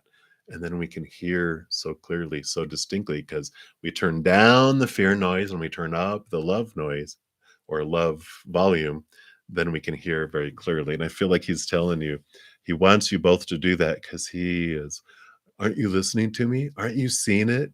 I'm doing it everywhere. I'm giving you signs all over the place. I feel like he used to pick on you like that too. But he he definitely wants to let you know he's giving you messages all over the place, and doing those things will help as well. So that's what they have for you, Rinda. Many blessings to you.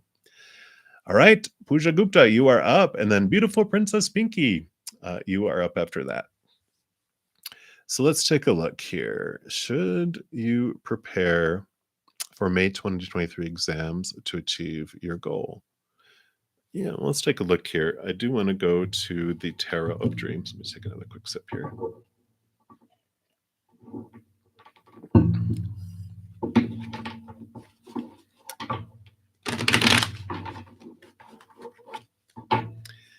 So should you prepare for exams to achieve your goal? All right.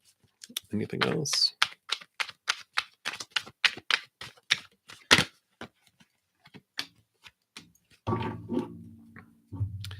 All right.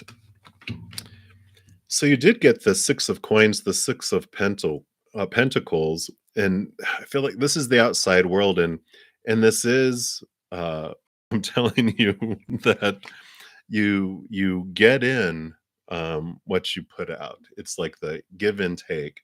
They're saying what you put in is what you're gonna get out of it. So, I like that because they're really telling you, um, to do that. Because you have both the 5 of wands, which is about this energy of conflict, and then also the 7 of wands, which is the defensiveness, like feeling like you have to defend yourself because you are stepping up and going to this place and other people you feel are trying to bring you down. And I feel like because you have 5, 6, 7, they're like, there's a process. There are steps to be taken. And I feel like these are the normal steps that are taken. And so they're like, yeah, this is what you need to do to get there. Because you also have, yeah, oh, beautiful. So you got the 7 of Cups, which is about mixed emotions and um, having your emotions all over the place. And so they're saying with all this energy, it's important for you to create a place where your mindset and your knowledge feels safe. Palaces are specific to this deck, and out of there's only 4 of them in the entire deck, and out of 6 cards, you got 2 of them. So it's a very strong message of finding a place of where you are familiar with the energy and how you invest it, and a place where you feel your thoughts and your beliefs and your mindsets and your knowledge, because you're talking about exams, so there's a safe place for it. You're really becoming aware of your knowledge and your energy, how you invest it, where you invest it, and your knowledge on what you do with it and where you head for it. So with all these odd number, because the 6 was the only one out of the other 4 that is balancing, this is what it's all is. It's about balancing all of this with this. So you have all this energy, all this conflict and emotional confusion, and it's like just balance your energy, find a place that you really are mastering your energy, mastering your thoughts, um and I mean, I feel like should you prepare for it, they're like it's a no-brainer that you do, but they want you to focus on this, and this is what helps you achieve your goals is by understanding your energy and understanding your knowledge and your expectations and thoughts and beliefs and mindsets. It's like having a safe place for your energy and your mind where they can come together instead of being 2 warring nations. Those 2 palaces become 1 nation. So hopefully that makes sense for you there. They definitely want you to prepare, but it's all about your energy, how you use it, and also your mental approach and expectations and your mind. It's like this beautiful cohesiveness between the two. They don't have to war. So hopefully it made sense. That's what they have for you. So many blessings for you. All right, beautiful Princess Pinky. You would like a spirit message for the full moon eclipse? Absolutely. So let's take a look here. All right, there we go.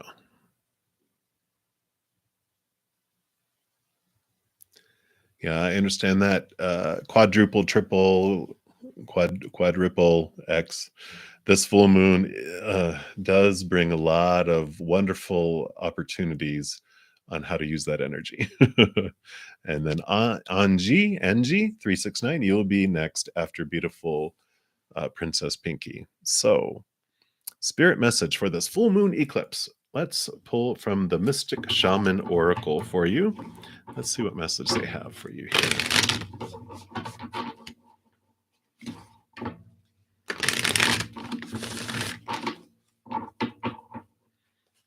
All right.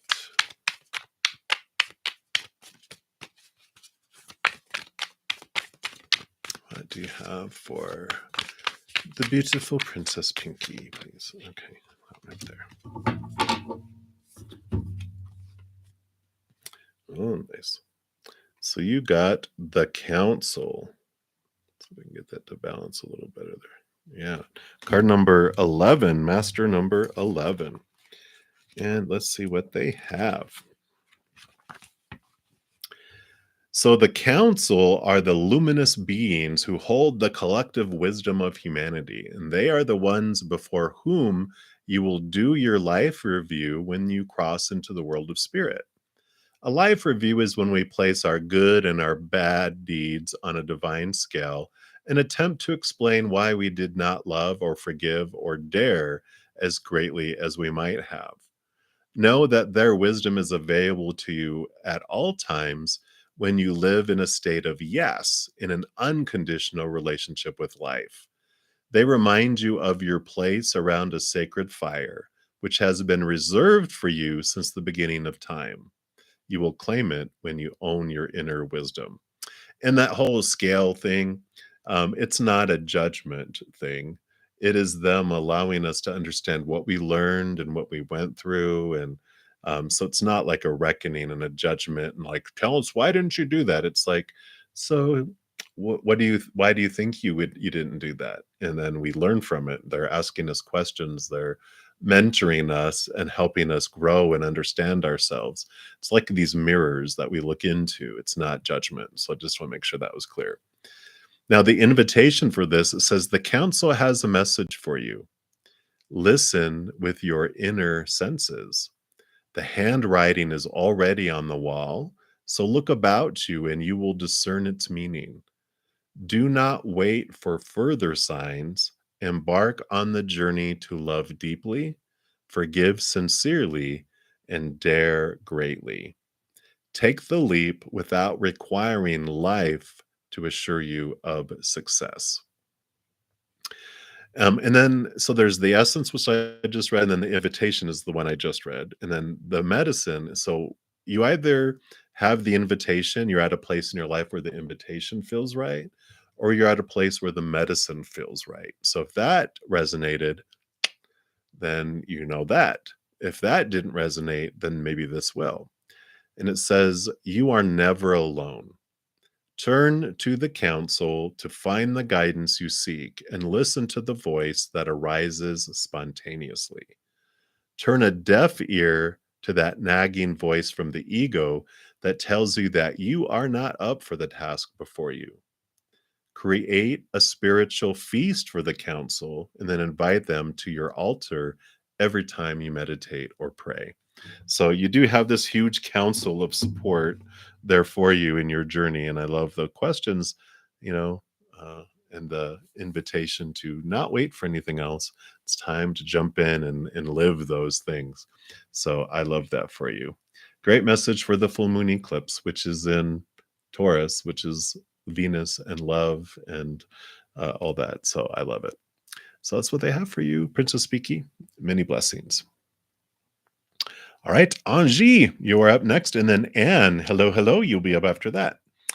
So, you want to Angie, ask about yourself, what kind of person you are, and you're working on yourself correctly, raising your vibration. Okay, let's take a look here and see what spirit would like you to know. All right, yep, I do want to do to the light seers. Let's see what they want you to know. Okay. Mhm. Very good. So, what kind of person are you? Um, I like this because the Nine of Pentacles, the nine is the hermit's journey, and it's you're on this inner journey, and this is what they're saying that you are not alone. Here is spirit with you, because the Nine of Pentacles is like you're in your own garden and you're finding your wholeness and your completeness in the outside world, and so you are on this beautiful journey of identifying how you relate your worth to the outside world. And so there's this clarity that's coming in, and it's becoming fuller and fuller and fuller.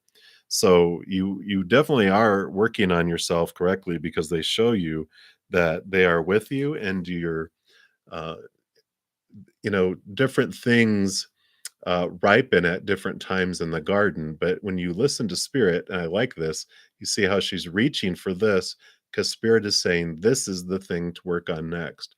This is the thing that's ripe for the plucking, and you are listening to it. They said that um, you're listening, you're being guided, and you're really following that. So I really like it. You have the Two of Wands too, which they're telling you that you have had this. Um, the wands would be your energy. So, like you said, you're uh, raising your vibration, and because of that, you have this new spark, this new energy that's coming in, and they're like, it's really going to hit even higher very soon, and they want you to make plans about it. What do you want to do with that energy? How do you want to invest it? It also is this message of whatever you focus on is what grows. And I feel like, you know, with raising your vibration, um,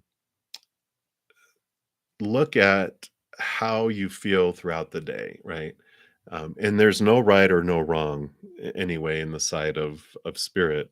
They're just like, well, kind of self analyze it for yourself, and it's without judgment. They're like, when you how much of your day do you feel you're focusing on what you're grateful for, what you want to come into your life, unconditional love, and what how much of your day are you focusing on fear, what you don't want in your life, what you feel you're missing from your life, because that's the lower vibration and the other's the higher vibration, and you can gauge on that. And they don't have judgments for it, because they honor and respect our power of choice, our free will, which is the Chariot card.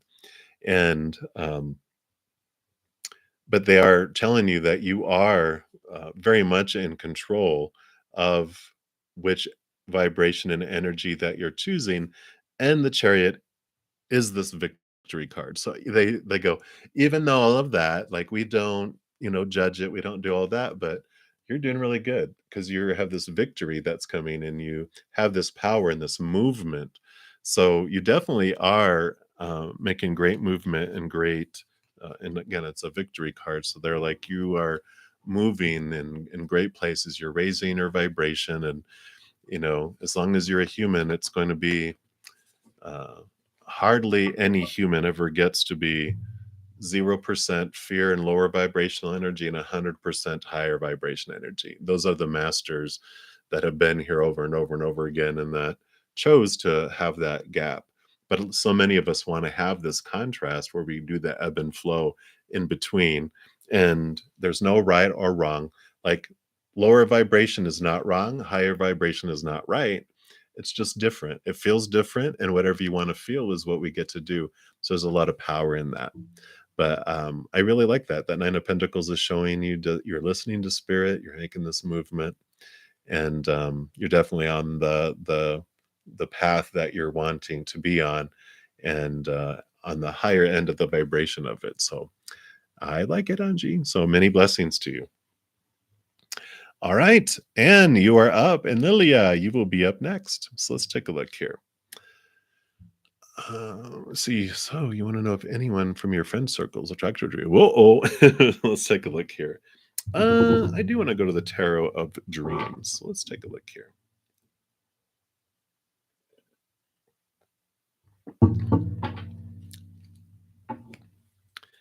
So what would you like Anne to know about the friend circle? Is there anyone that's attracted in to her in there?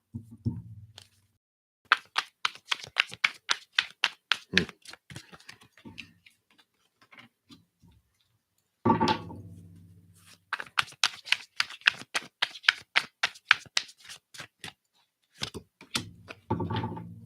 Hmm. Well, they're not being very forthcoming in because they're telling you time will tell. Because the Knight of Coins is the slowest moving knight, and they're like, the seasons unfold. You know, there's three of spring, summer. They're just going into all this little dramatic little thing of, that time will tell, that the season will come, and then it'll be revealed. I think they don't want to spoil things because they do have the Tower card, which means they are letting you know that there will be movement of things out of your life to make space for the new. And so there will be some changes in the friendship circle that change things. They are encouraging you, though, to stay your authentic self and not be swayed by what you think other people will think, and will they reject me, will they criticize me, or why lose this person's, good side or whatever. They're like, just continue to stay your authentic self and continue going on because things are being maneuvered in your life and in your friendship circle. You have the Palace of Swords too, which swords are your thoughts, your beliefs, your mindsets, your attitudes, your expectations. And the Palace of Swords is about creating this mental uh, place of safety in your head about your own thoughts and your beliefs and your mindsets, which does include really using the Ace of Swords. I think they even have it usually in here. Um, Oh yeah, the entire tower. This entire tower is the Ace of Swords. So your foundation is in the capital T truths of the high realm that are rooted in unconditional love, and it's about cutting away some expectations out of your life that do prepare you. So with that tower happening, that is moving some things out, but it's also asking you to move some things out of your own thoughts and beliefs and mindsets around friendships and love and attraction in that, because they're saying that when you have a very tight um, road that has to happen, that you do miss out on opportunities that are out here.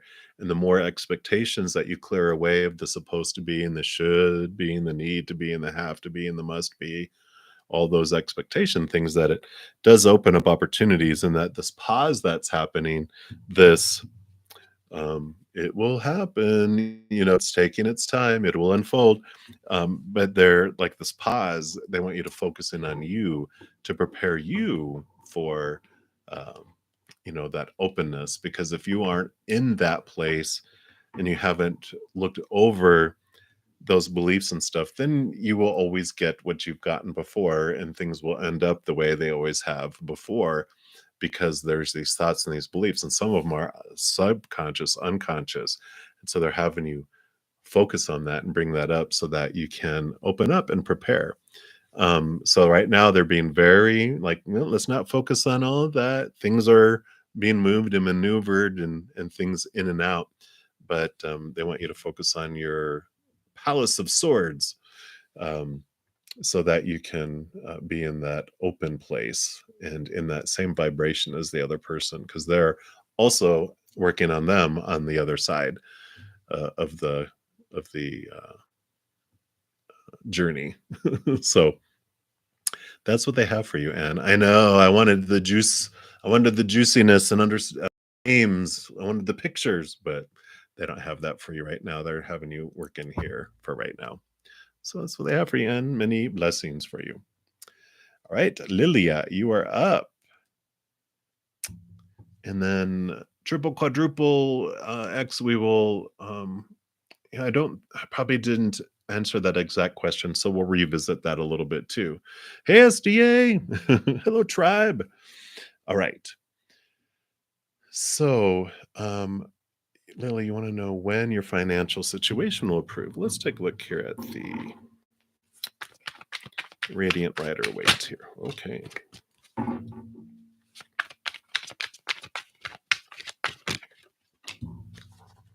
Okay. All right. I like it. So I want to show all these at once. So you can see that you do end up with the Nine of Cups, which is wish fulfillment card. But here is your question about financial situation. Right now, there's this feeling of lack, this feeling of being abandoned out in the cold. And the five is a number of change around this. And it does have to do with your own thoughts and your beliefs and your mindsets that are making you feel blinded and bound and trapped. And there is this transformation that comes around your financial situation. This means that there are some underlying beliefs about yourself, about your worth, that are having this block, having this barrier. And the Five of Pentacles is like my life.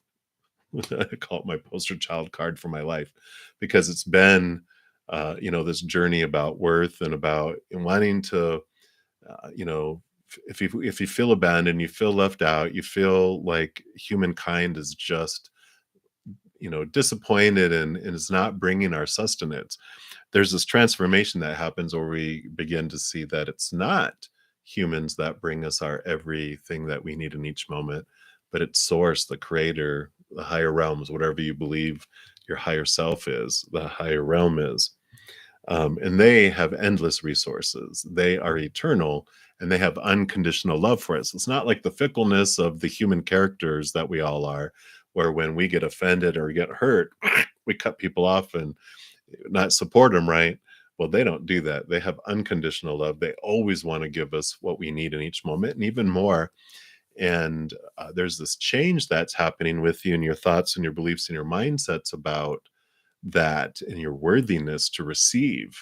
So there's some bubbling underneath and your unconscious that you're not conscious of, that have like this glass ceiling that doesn't allow you to go beyond and go any higher, for this improvement in your financial situation. So it's about visiting these thoughts and these mindsets and beliefs, to take it back to why do you feel that way. And as you go back and look at it, and it's usually going to be something emotional that is from like 7 years old and under, that is the culprit of the root of where this worth challenge came from. And so when you go back and look at it, and you can do different things, follow your heart on different areas that can help you understand those things.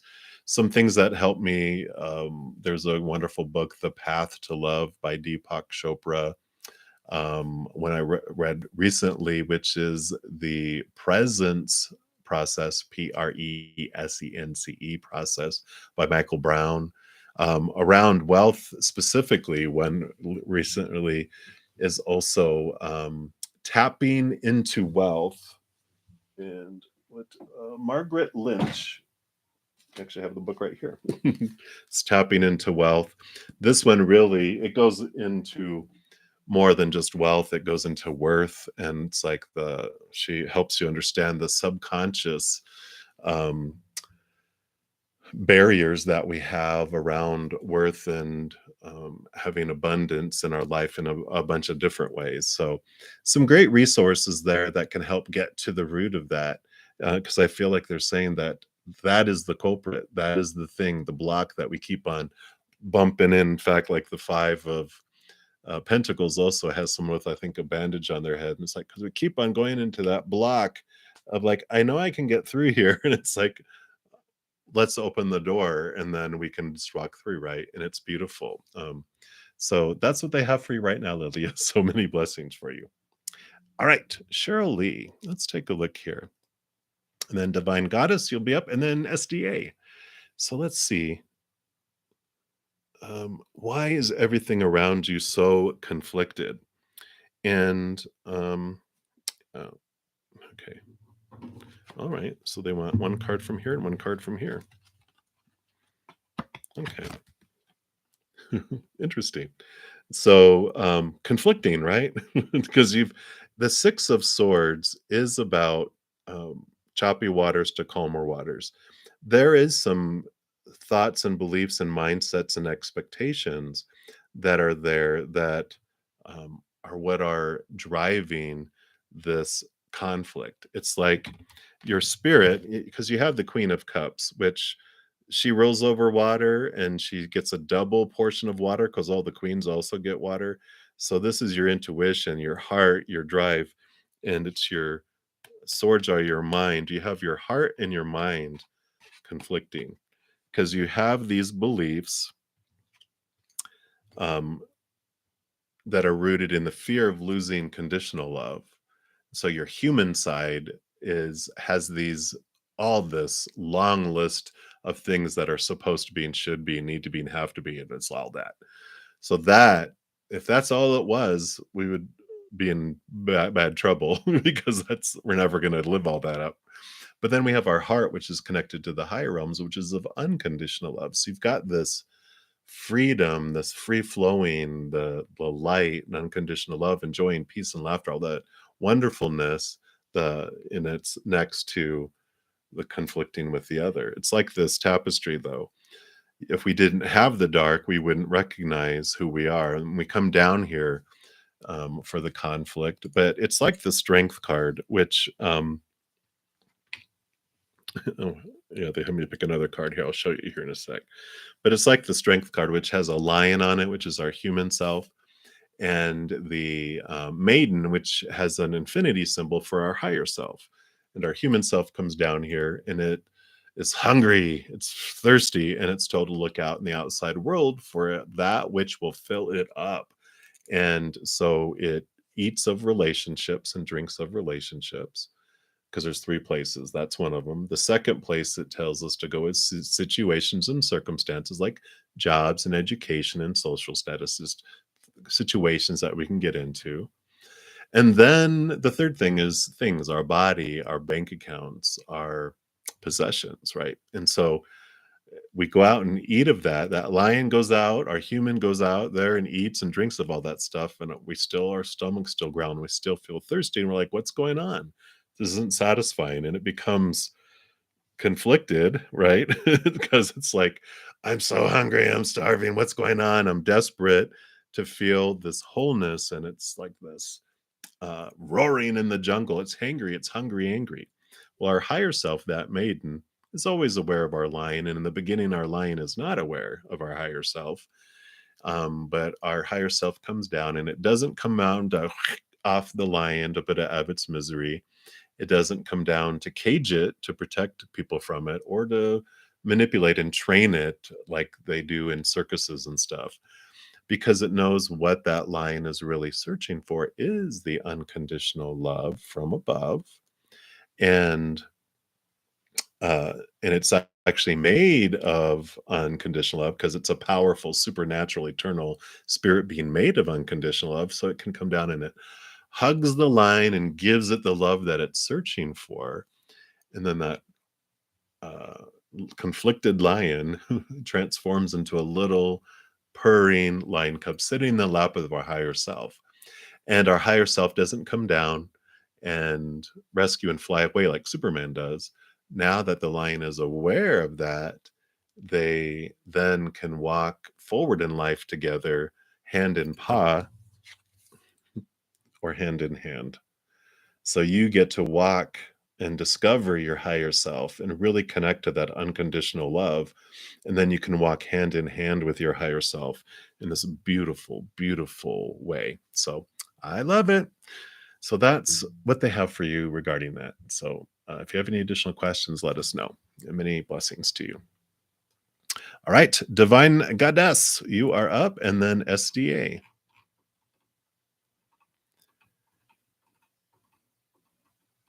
All right. Sorry, it went really fast. There it goes. So, the potential relationship coming to you now, how will it be? All right, let's take a look here. So, you have a potential relationship that you have in mind, huh? Or just is there a potential relationship? Well, Spirit knows what you're asking. Why do I even try to clarify, right? They're just like, shh, shh, just pull the cards. Let us do the talking. Okay, I got it.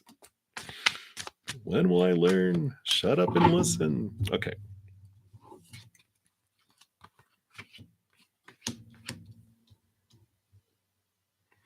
Well, you've got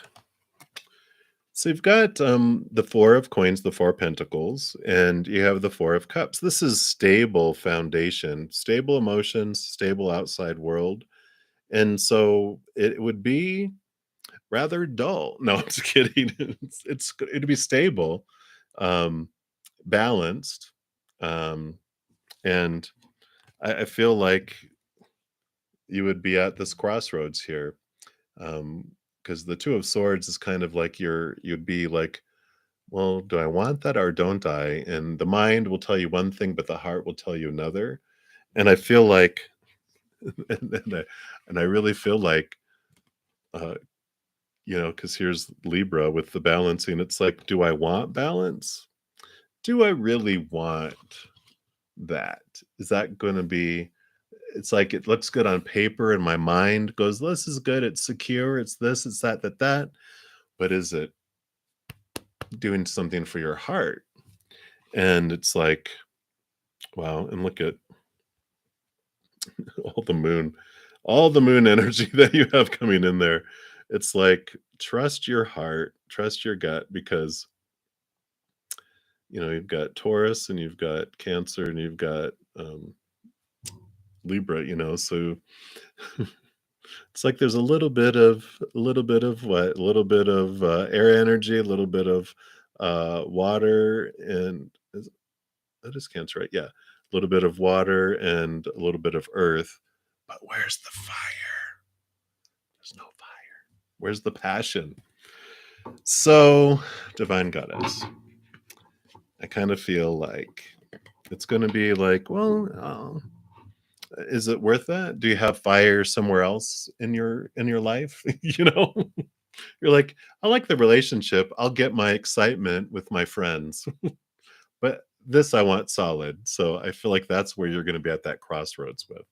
So that's what they have for you. So many blessings. I know. Yay. Okay. All right, SDA, you would like a reading for telling your near future. Absolutely. And then J. Marie Phoenix, you will be up next. What do we want for your future? Let's do tarot.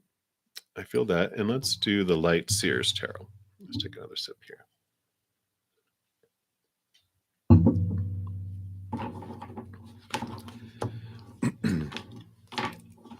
Can't believe it's been over 2 hours already. It has flown by. And I'd much rather be with you guys than watching election news. Just saying. It's a pretty low bar, though, right? Ah, ha, ha. Okay. SDA. Oh, they're goofy tonight. What do they want you to know about your future? Okay. What else? Anything else?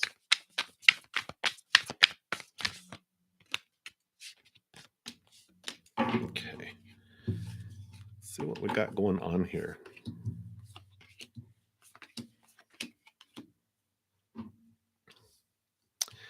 All right. So I like this. Now I'm going to tell you first, you do have the Wheel of Fortune. So this is things are turning for the better. So I want to tell you that first because you've got this that is where you're at right now, right? So the Devil card, of course, is the Saturn energy, shaking things up, really bringing things to the surface, showing you the cage that you had yourself in, that you have like one foot out of it, and you're like, can I really? Is this really real? Can I really escape from this cage? Because you have the Three of Swords, which was the heartbreak and the heartache, right? And also the Five of Cups, which is the spilt cups, which is the disappointment and the heartbreak as well. So all that disappointment, you know, your friendly um, shadow is bringing those things up to deal with.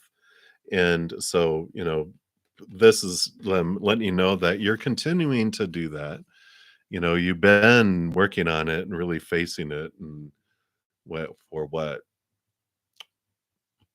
intensely for at least a year. But um, I feel like that was the huge earthquake of your cage that you were just like, wow. And you're grateful in hindsight now, but you're ready to slip out that other foot and to head off in a new direction. The 10 endings and new beginnings. The wheel of fortune is turning, taking you into this beautiful, beautiful place, because you have the Three of Pentacles, which is, of course, the creativity card expressing yourself in the outside world, but authentically, not listening to the naysayer that's saying, you know what, that kind of looks like a street light. Shouldn't that be red and that be yellow and that be green? Why don't you do something more original? Blah, blah, blah, blah, blah. You're like, you can step out of my life, or at least out of the room. Don't want to hear all that. And then the other person is supportive and they're helping you with doing things and there for you. But they might say, yeah, have you ever thought of doing that and having that be read and da da da da da? And because you don't want to lose their support, you might think about going off of your authentic self. But this is all about, again, I think you got that before too, about stay true to you, stay true to your authentic self, how you want to do things. You can listen to opinions if you really are not sure, but if you know what you're wanting to do, stick to your guns, follow your authentic path, what you want to do. Don't listen to all the blah, blah, blah. And you're just going to continue to let go of that heartache, let go of those emotions, and you're feeling them and you're allowing things to heal and you're making movement. Um, and that's why that wheel of fortune is turning. But they do want you to stay true to your authentic self. So that's what they have for you. So many blessings. All right. So, Jessica, you are up. J. Marie Phoenix. And hey, Deb, love and light to you. The Empress, you will be up next. So let's take a look here. Will Brandon communicate with you and offer commitment in the near future? Let's take a look here. We'll use the Radiant Rider weight and see. All right. Thank you guys so much for all the likes on this video. It helps so much to help spread the Zen love. So a great big thank you to all of you who have done that. You are a part of sending the tsunami of love to the world. So thank you so much for that.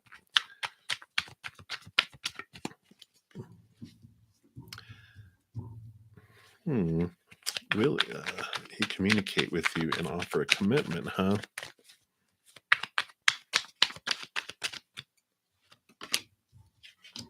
Okay. Well, you did get the Page of Swords coming through. So swords are communication, pages are new. So I feel there will be communication coming forward. And tell me more about these other two cards first before I go blabbing. Okay. So that was the clarifying card, the Two of Cups. So yes. Because these cards were the ones that came out, and I'm like, what is this? The Judgment? And this is like your higher self calling you. And then you have the King of Cups, though, which is emotions and, bringing forth love, and, they're offering you this. So I feel like that they will be doing that. But this comes back to this Judgment card here. It's like, while you're waiting, your higher self here, this is you, your higher self, this is your human self.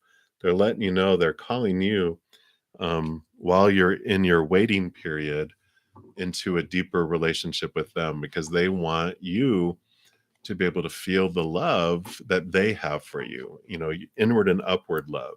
Because when this communication comes and this commitment comes, I wouldn't say the near future, like it depends on your definition of near. I feel like late November into December. So over these next like 3 weeks, I feel like spirit is pointing you to your heart and to find this love from within, because it's going to change things. It's going to change the way in which you perceive the experience, and it's going to make it so much more fluid and just like a rainbow instead of a thunderstorm. I don't know why they're showing me that, but it's like um, they're looking at having you inward and upward, and then this communication and this commitment that will come faster, because the example that they've been giving lately with the relationships, because there's been a lot of pauses out there, is like they say, well, it's when you're in the waiting room waiting for the love relationship to arrive. It's a freshly painted room. And while we're in there, we can work on our heart, our own heart, to expand our self love, which means we're able to receive love more and give love more. And the more movement we have in our heart, the more movement there is in the room, which dries the paint faster, which then brings it faster. Because once the paint dries, that's when the offers come. That's when the new relationships come in. And so it's like things are on that. If you ever watch a movie and you can change the speed to like slow frame by frame, that's how things are moving. But if we do our inner work and expand our self love, which is what our higher self is wanting us to do, then they speed it up to normal speed and maybe even faster. So that's what they have for you, J. Marie. So many blessings for you. All right. Moving right along. So the Empress, you are up, and then Natalia M, you are up after that. So what are Aries' current feelings for you, the Empress? Let's take a look.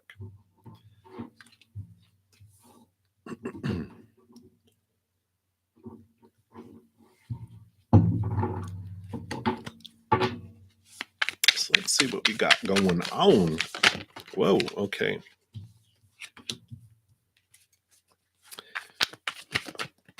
All right.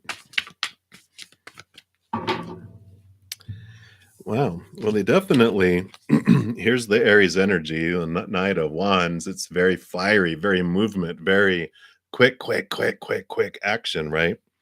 And it's like the Four of Cups here shows that they were bored with the old love, see how bored the person is, going, humdrum, whatever. This stuff is just, yeah.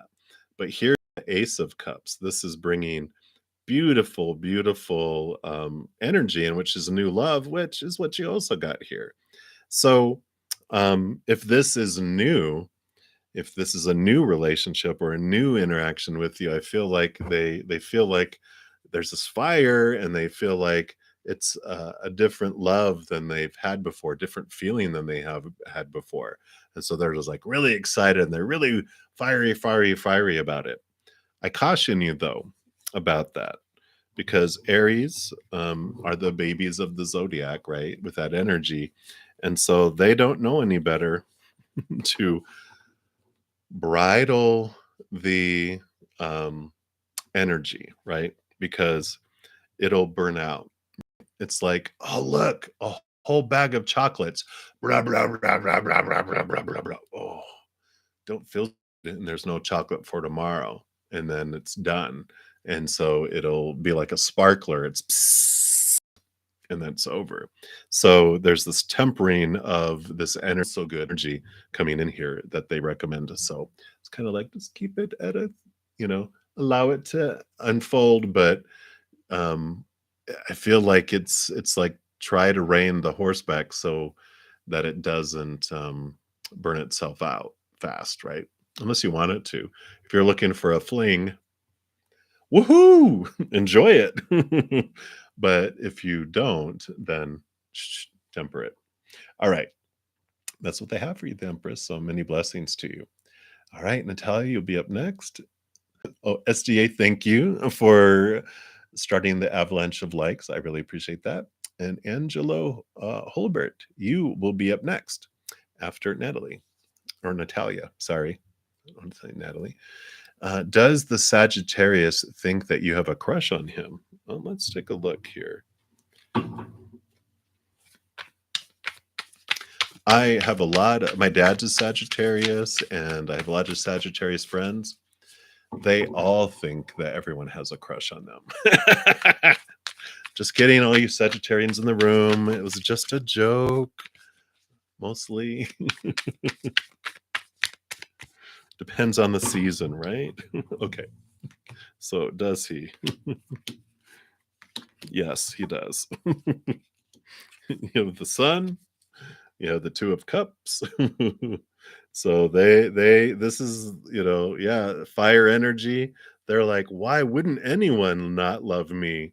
And so they do feel you have that. Knight of Wands. So here's this Knight of Wands with this fiery energy too. So they're like, oh yeah, they like me, all right. And then you have the Seven of Pentacles, which is about takes time for things to grow. And the last thing that grows on a fruit tree is the fruit. And it's like, okay. So they think you have a crush on them as well as other people. He thinks other people have a crush on him too. So it takes time for them to act on it because they do like all that attention. They do like all that excitement, all that fire, and all that stuff. Um, so that's the answer to your question there. If you want to know what's going to happen, all that kind of stuff, that's probably a question for another day because I think they just want you to kind of simmer with that for now of going, oh, so he thinks I have a crush on him, but he also thinks that one and that one. And who doesn't have a crush on him is what I feel. So that's what they have for you. Many blessings, Natalia. All right, Angela, you are up. And then Kathy Gibbs, you will be up after that. So should you text David? Is it a mistake? All right. Let's take a look here and see. There's really spirit doesn't look at things as mistakes or right or wrong. They just are. There's different decisions, and there's just different outcomes. And so we'll take a look here and see if you text David, what energy comes with that. Okay, and then if you don't text David,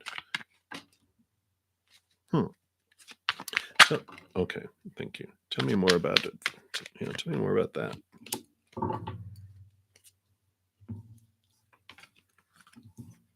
Okay. So if you text David, you get communication, you get a lot of energy. It's very, very quick and psh, psh, psh, psh, psh. And then I asked, well, give me clarity around that. What comes from this energy?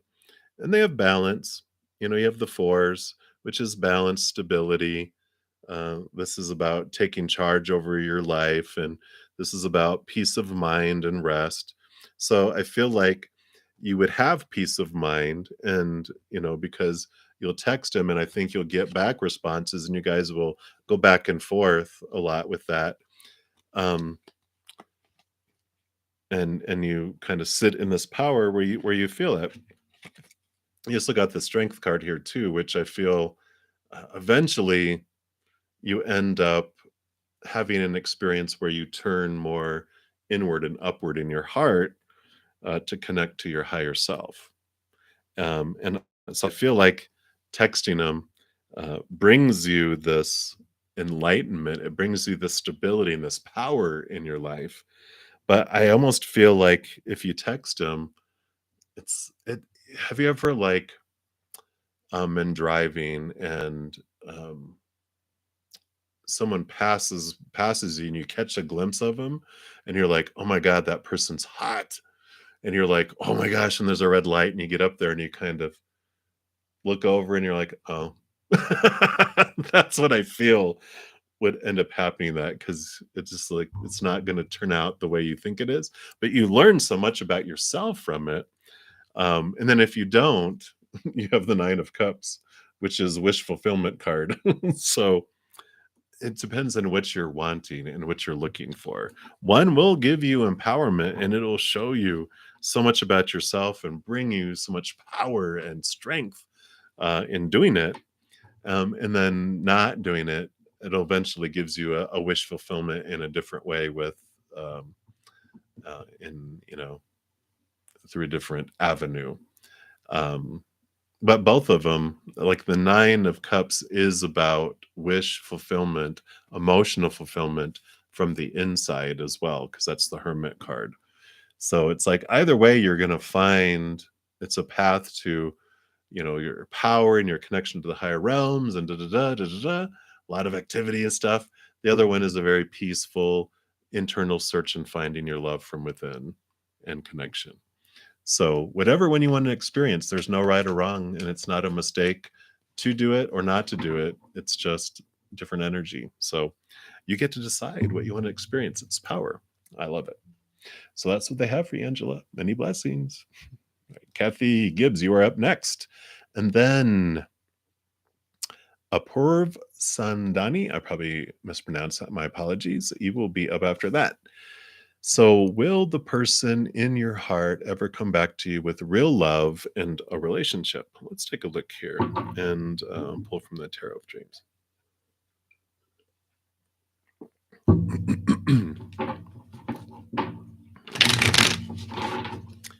So, Kathy Gibbs, let's take a look here. Will they ever come back?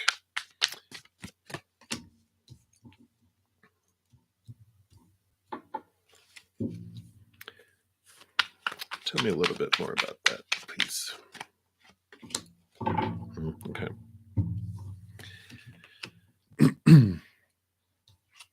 So there's been a lot of conflict and a lot of differing of expectations and communication, it seems, between you guys by this.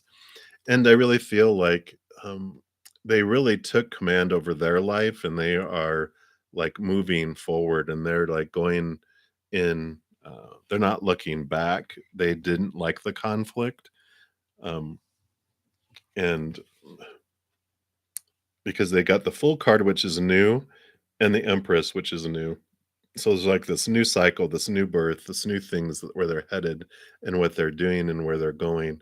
And so this, I feel, is that they're not um, coming backward. They're just moving on forward because I don't feel like they will admit that they were part of the problem. You know what I'm saying? And so they're going, I'm just going to move forward because um, I'm going to find someone who I'll get along with and everything will be fine. But until they do their inner work, they're always going to be butting heads and butting heads and butting heads and butting heads and butting heads.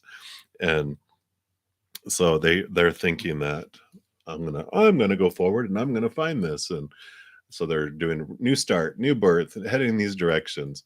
But they'll eventually get enough mirrors reflecting back to themselves until they see that, oh, wherever you go, there you are.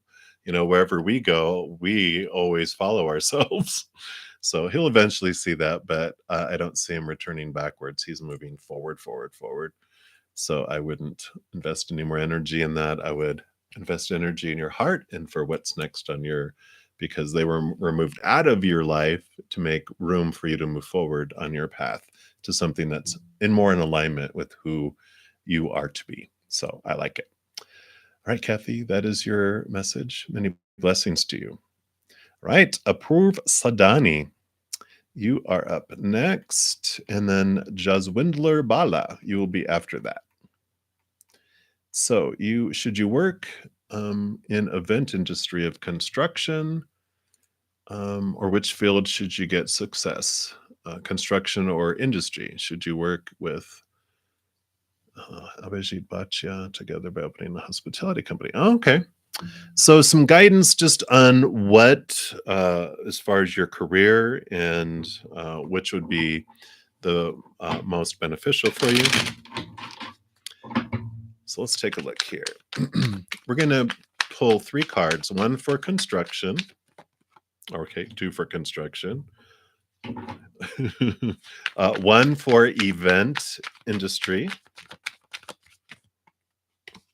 Or 3. We just do what they say. And then the third one, should you work with Abhijit Bhatia to open a hospitality company in events? And you got three for that. So these are going to represent the different energies, and then you can see which is in alignment with what you want. So the construction, okay. So the construction, you've got the three of pentacles, which is, you can create and be creative, and express yourself and really be your authentic self. You would just have to really look at and cut away some expectations. The King of Swords does talk also about knowledge and learning. So I feel like you would learn a lot in the construction industry and being able to express the construction and how you present it. So that's the energy around the construction. Now, the event industry, all right. So you really stand in your power there. You have the magician, which you really hold a lot of things where you can make a lot of things happen. You also have the King of Swords here. I'm not the King of Swords, the King of Wands. Sorry, I just destroyed a bunch of stuff, which also has the wand. And so these are very close relatives of standing in your power and being able to express your energy and really focus and have things happen. And you have peace of mind here. So I feel like, you would, it puts your mind at ease, but you're also have all this excitement and all this fire energy of you to be able to express passions quite a bit. So both of them, they have their different energies around them, right? And then your last one with your maybe that's a friend there. Wow. Okay. You have the Sun card. Victory, one of the most brightest cards in the entire deck. So this is victory. This is success. This is like wonderfulness, right? You have the Eight of Pentacles here, which is about moving up in the outside world. You've done all the work. It's like being an apprentice, but going forward. The only thing that you would want to watch out for is the Seven of Swords, which is what of your own thoughts and beliefs and mindsets would steal the opportunities and steal the joy and diminish the experience. Also be aware, if this is a friend or a partner or someone, just make sure that things are in writing, that things are very clear. There's a lot of checks and balances where no one can cheat you and lie to you or anything as well. Mainly, this is supposed to be about, your own thoughts and your beliefs and your mindsets. But because this is about a partnership, I'd just be aware of making sure that they can't, not that they would, but just to make sure there's checks and balances so that you are safe from people cheating you in whatever ways. So that's what they have for you. I like your so many opportunities here that are hold of in front of you. So whichever one resonates with you, follow your heart and enjoy that journey. There's no wrong choice. There's just different choices. So I like it. All right. That is what they have for you. And Jaswinder Bala, I'm doing very good. Thank you. Hopefully, you're still hanging out with us, or you'll probably watch it on replay, maybe. And then Alexis, you will be up after that. So, Jaswindler, when people look at you, what do they think of you? Uh oh. What a brave question. Let's take a look. So, what would you like Jaswindler to know about what people see when they look at it? Okay.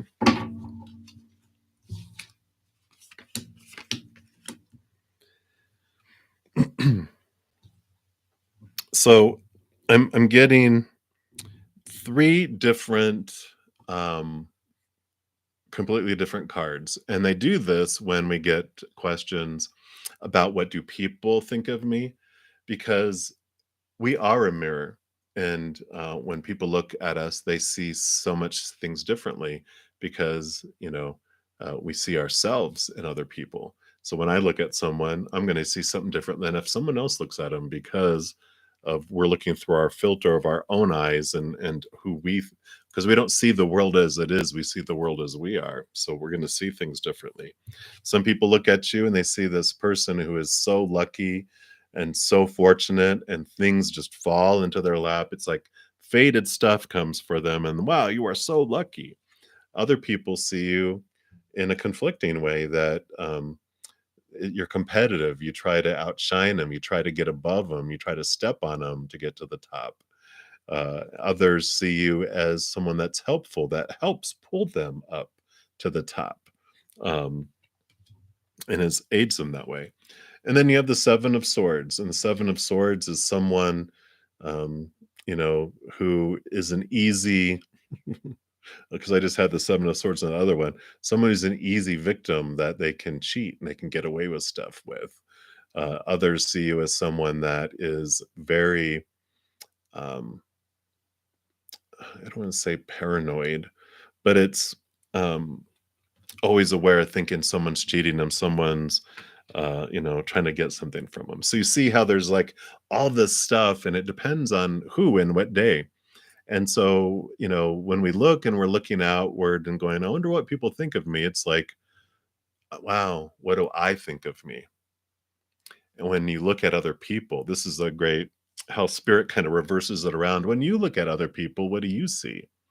And what about them that you're seeing is in here? And so they're like flipping that around. That's the more beneficial use of your energy, because you're not never going to know. If you're a mirror walking around, you don't know what people are, because you can't look down here as a mirror. you know the mirror's like this. It's goes, I can't see, what are they seeing? You don't know, but you can only know what you're seeing when you look in other people. So that's what they have for you there, Jeswindler. Jeswinder. I'm murdering that name, I apologize. All right, let's keep going. So Alexis, you are up next, and then Nida, you will be up after that. All right, let's see, where are we? There we are. So, Alexis, why do these females who are constantly stalking and harassing me hate me so much and won't leave you alone? Wow. Wow. You know,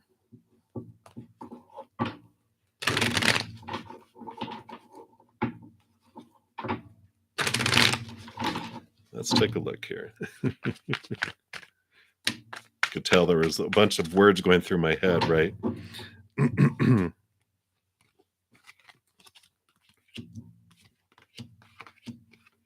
Yeah, makes sense.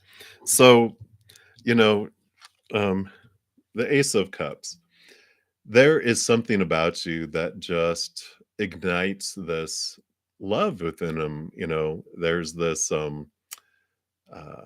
emotional spike that happens with you, and you're like this chalice. It's like, you fill up, and I feel like you have a huge heart, and they can't help but feel this love energy that just oozes out. You have no control over it.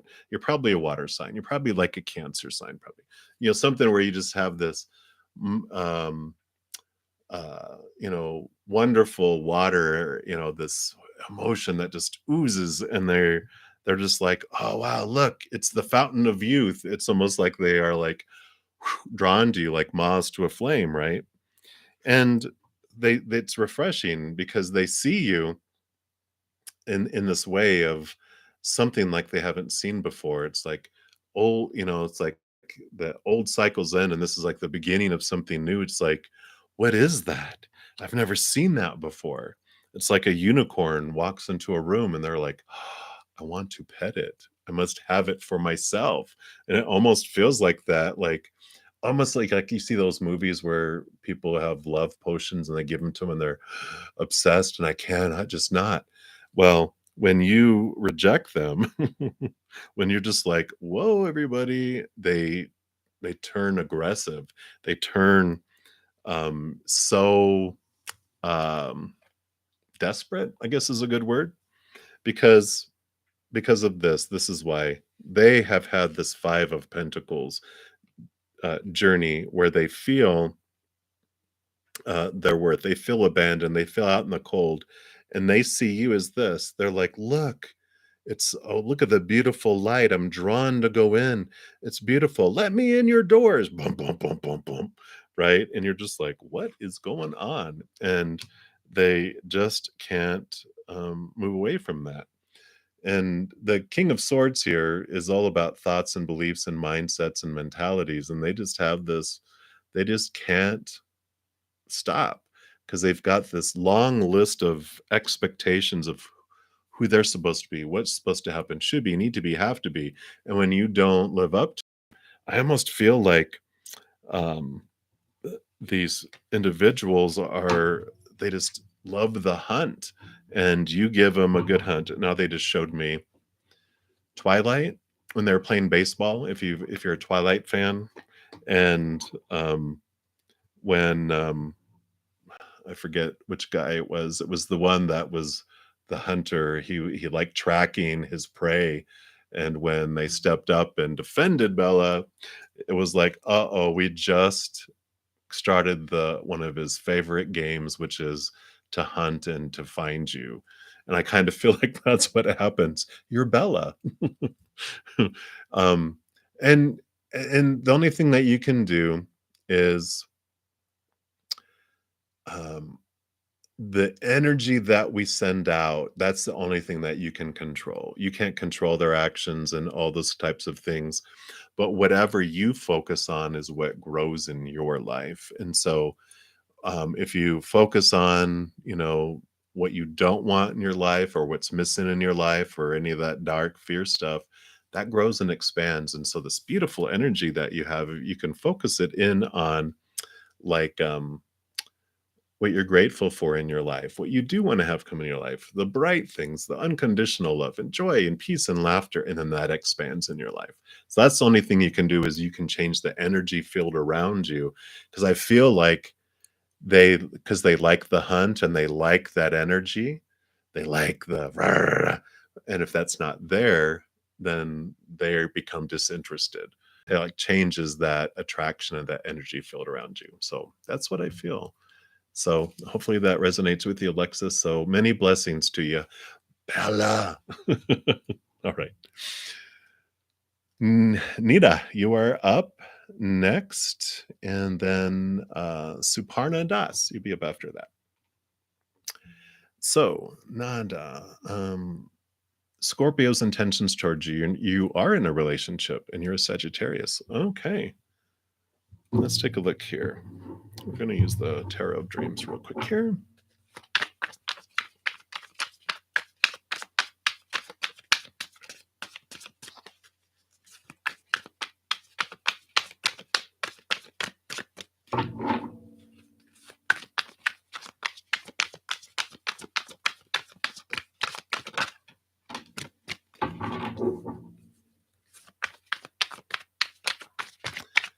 Let's see here. What are your intentions towards you? Huh. Interesting, interesting, interesting. Okay. Hmm. So it's an interesting combo here. I'm going to do these two first.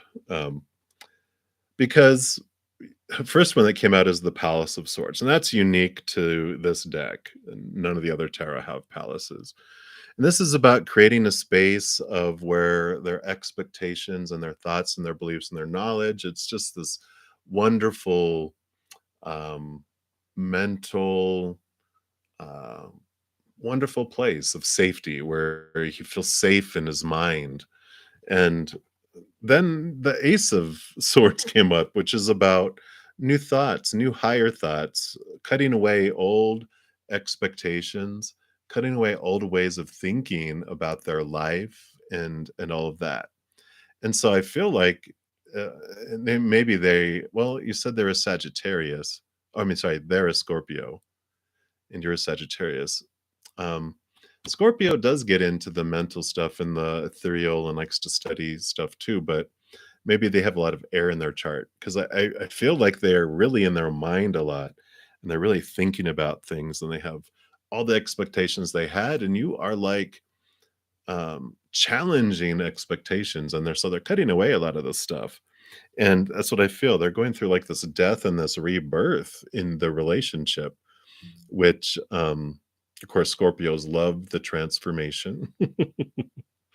Uh, and so it's like, oh, okay. So um, this whole thing is changing, and so his intentions, I don't think he knows, because I think he had all these old ideas and everything else, and you just kind of, it's like trying to put God in a box, and then you crushed all the boxes, and they're like, I don't know how this is. What? I don't.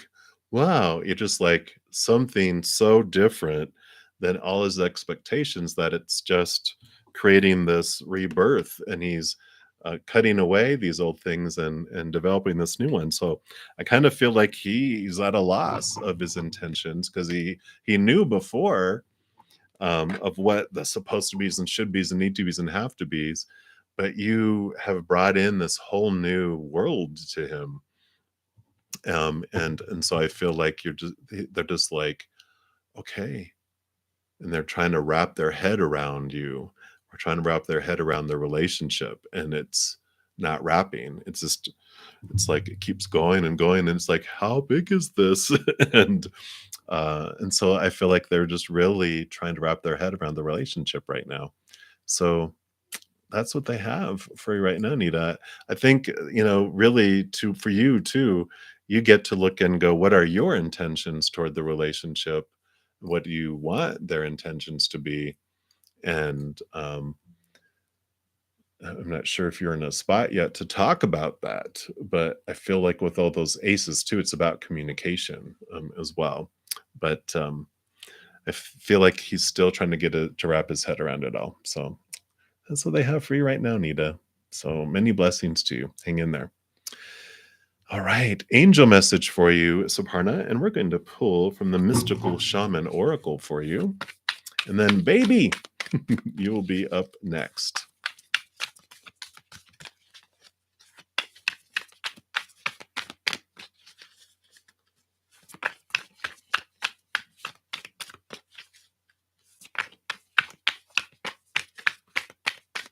All right. There it is.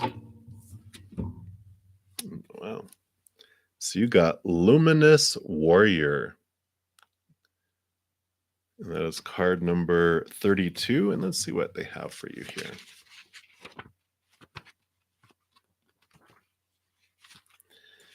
So the Luminous Warrior has no enemies in this world or the next. He's impeccable in word and deed. He focuses on his light rather than on what hides in the dark.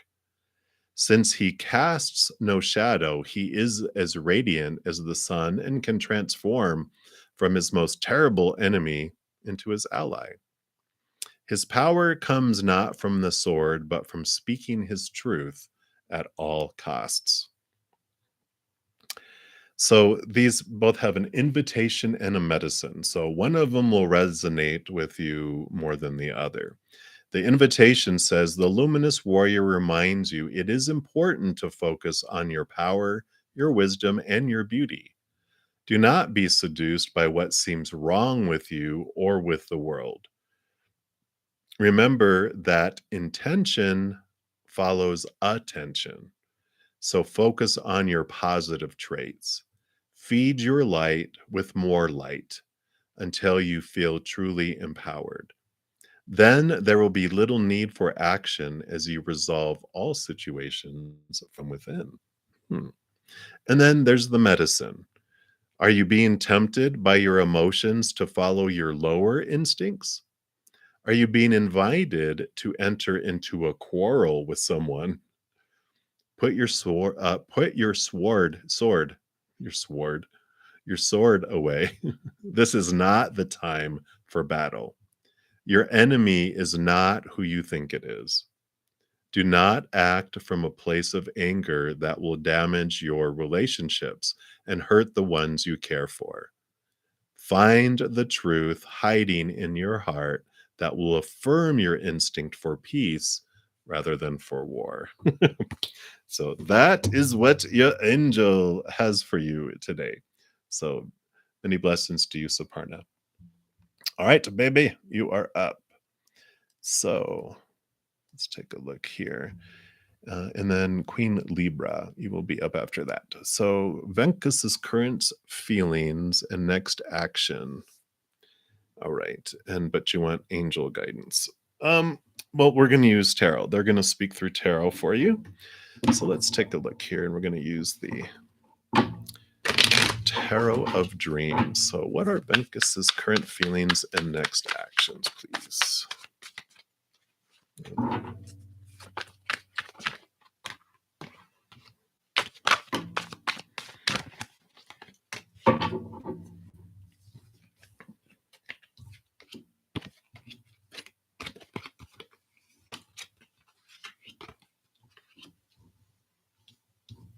All right.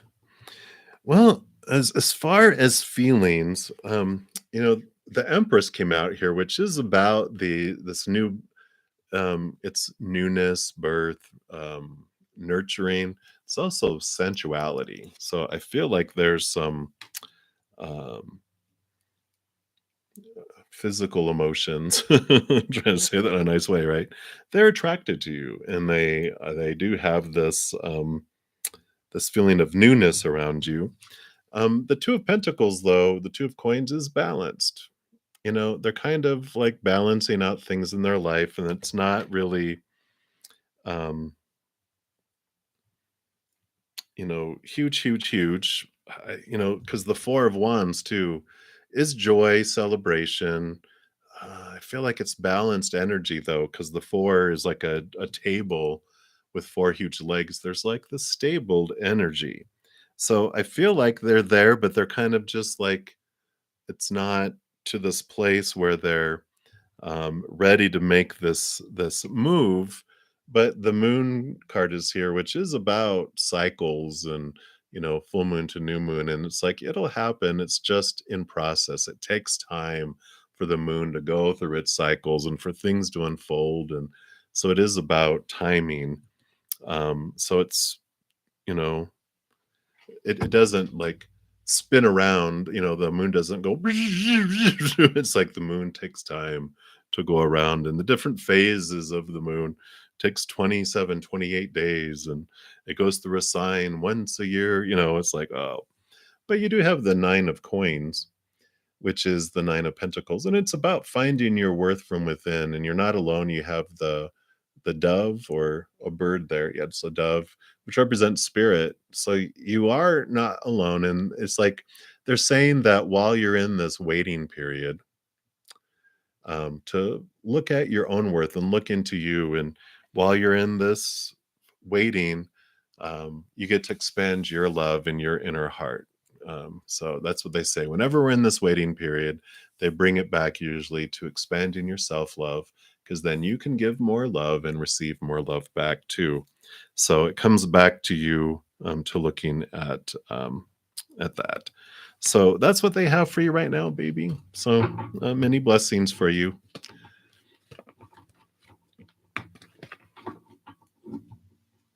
All right. So Queen Libra, you want to know, how does Angel feel about you? You don't want to text the wrong thing if he's not into you like that. Oh, uh-oh, that's a lot of pressure.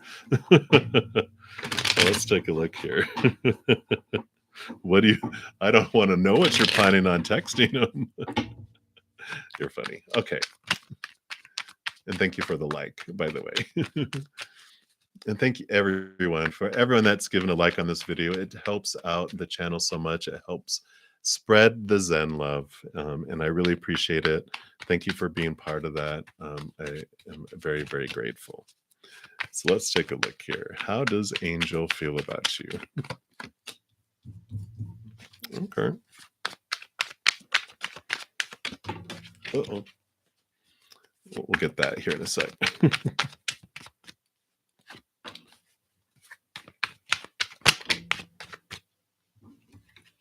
All right, let me get this other one real quick here.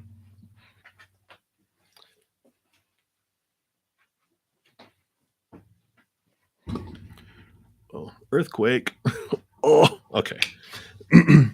Well, the first card that came out is the Nine of Cups, which is emotional wish fulfillment. and so it's a good wish card. So I feel like they're like, wow, they really like you and they really see you as this person who's really, excuse me, authentic to themselves, and they don't care a whole lot usually about what other people say so much that you really um, have this creative energy, and you try to do things without the influence of what other people think. It's interesting, the Six of Cups here. Um, it's like it's usually someone from the past or a memory, or you're reminding them of someone from the past. So I kind of feel like you're reminding him of someone as well that he knew before. Either, and I don't feel like it's like an ex kind of like before. I feel it's like someone from his childhood or from his high school days or from earlier in his life. You remind him of someone, and he was like, "Oh yeah," they remind me. Da, da, da. But they have this like emotional thing around it, but um, I didn't get fire. And so it depends on what kind of text that you're wanting to send them. Fire would be passion and, the, um, oh, there's 10 of wands. So there's a lot of energy there. Um, but I kind of feel like the 10 of wands is kind of like a warning from spirit. Just don't overdo it. Um, Ease into it. And that's what they have. Ease into it. Don't do anything too extreme. All right. So that's what they have for you. So many blessings for you, Queen Libra. Oh my goodness. Let me see. How many more do we have? Yeah.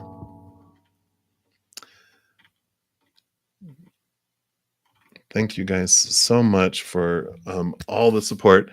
I've been on for 3 hours and it's almost 10 o'clock, and my energy is fading. I will be back every night at 7 p.m. Mountain Time. And also, I Friday, Saturday, and Sunday mornings at 11 a.m. Mountain. If you need an answer tonight, which I understand, definitely there's times where we're like, we need messages. I have a ton of recorded messages from Spirit on my main page, and I have some of the playlists listed in the description box of the video down below too. But follow your heart and go where spirit leads you, and I guarantee you there are messages there for you, because that's how spirit works. They know. And I have weekly energy updates for each individual zodiac sign, monthly readings for each zodiac sign. This week I even have 1111 portal readings by zodiac sign, pick a cards, and there's just a ton of them out there. So if you need a message now, please follow your heart, go there, and you'll find your answers there. And of course, the earlier you get into the chat when I start, I usually try to keep it around two, usually stretch it 2.5, but I had a ton of energy, and I took it out farther than I really am supposed to. Because Spirit was like, keep it to 2 hours, and I stretched it 2.5, and they're like, all right, this is it, no more. Um, but if you have a hard time getting answers because of your schedules, and you don't want to do the other free readings, I do offer personal readings as well, and all that information's also in the description box of the video below. So thank you guys so much for all your love, all your support, all the likes. Really, really appreciate it so much. Please know, as you're going throughout each and every second of every day of your life, that you are unconditionally loved by the mother and the father of all things. And of course, I love you guys too. So until we meet again, you guys hang in there. You take care of yourselves. You have a great night or a great day wherever you're at in the world. And we'll see you soon. Take care.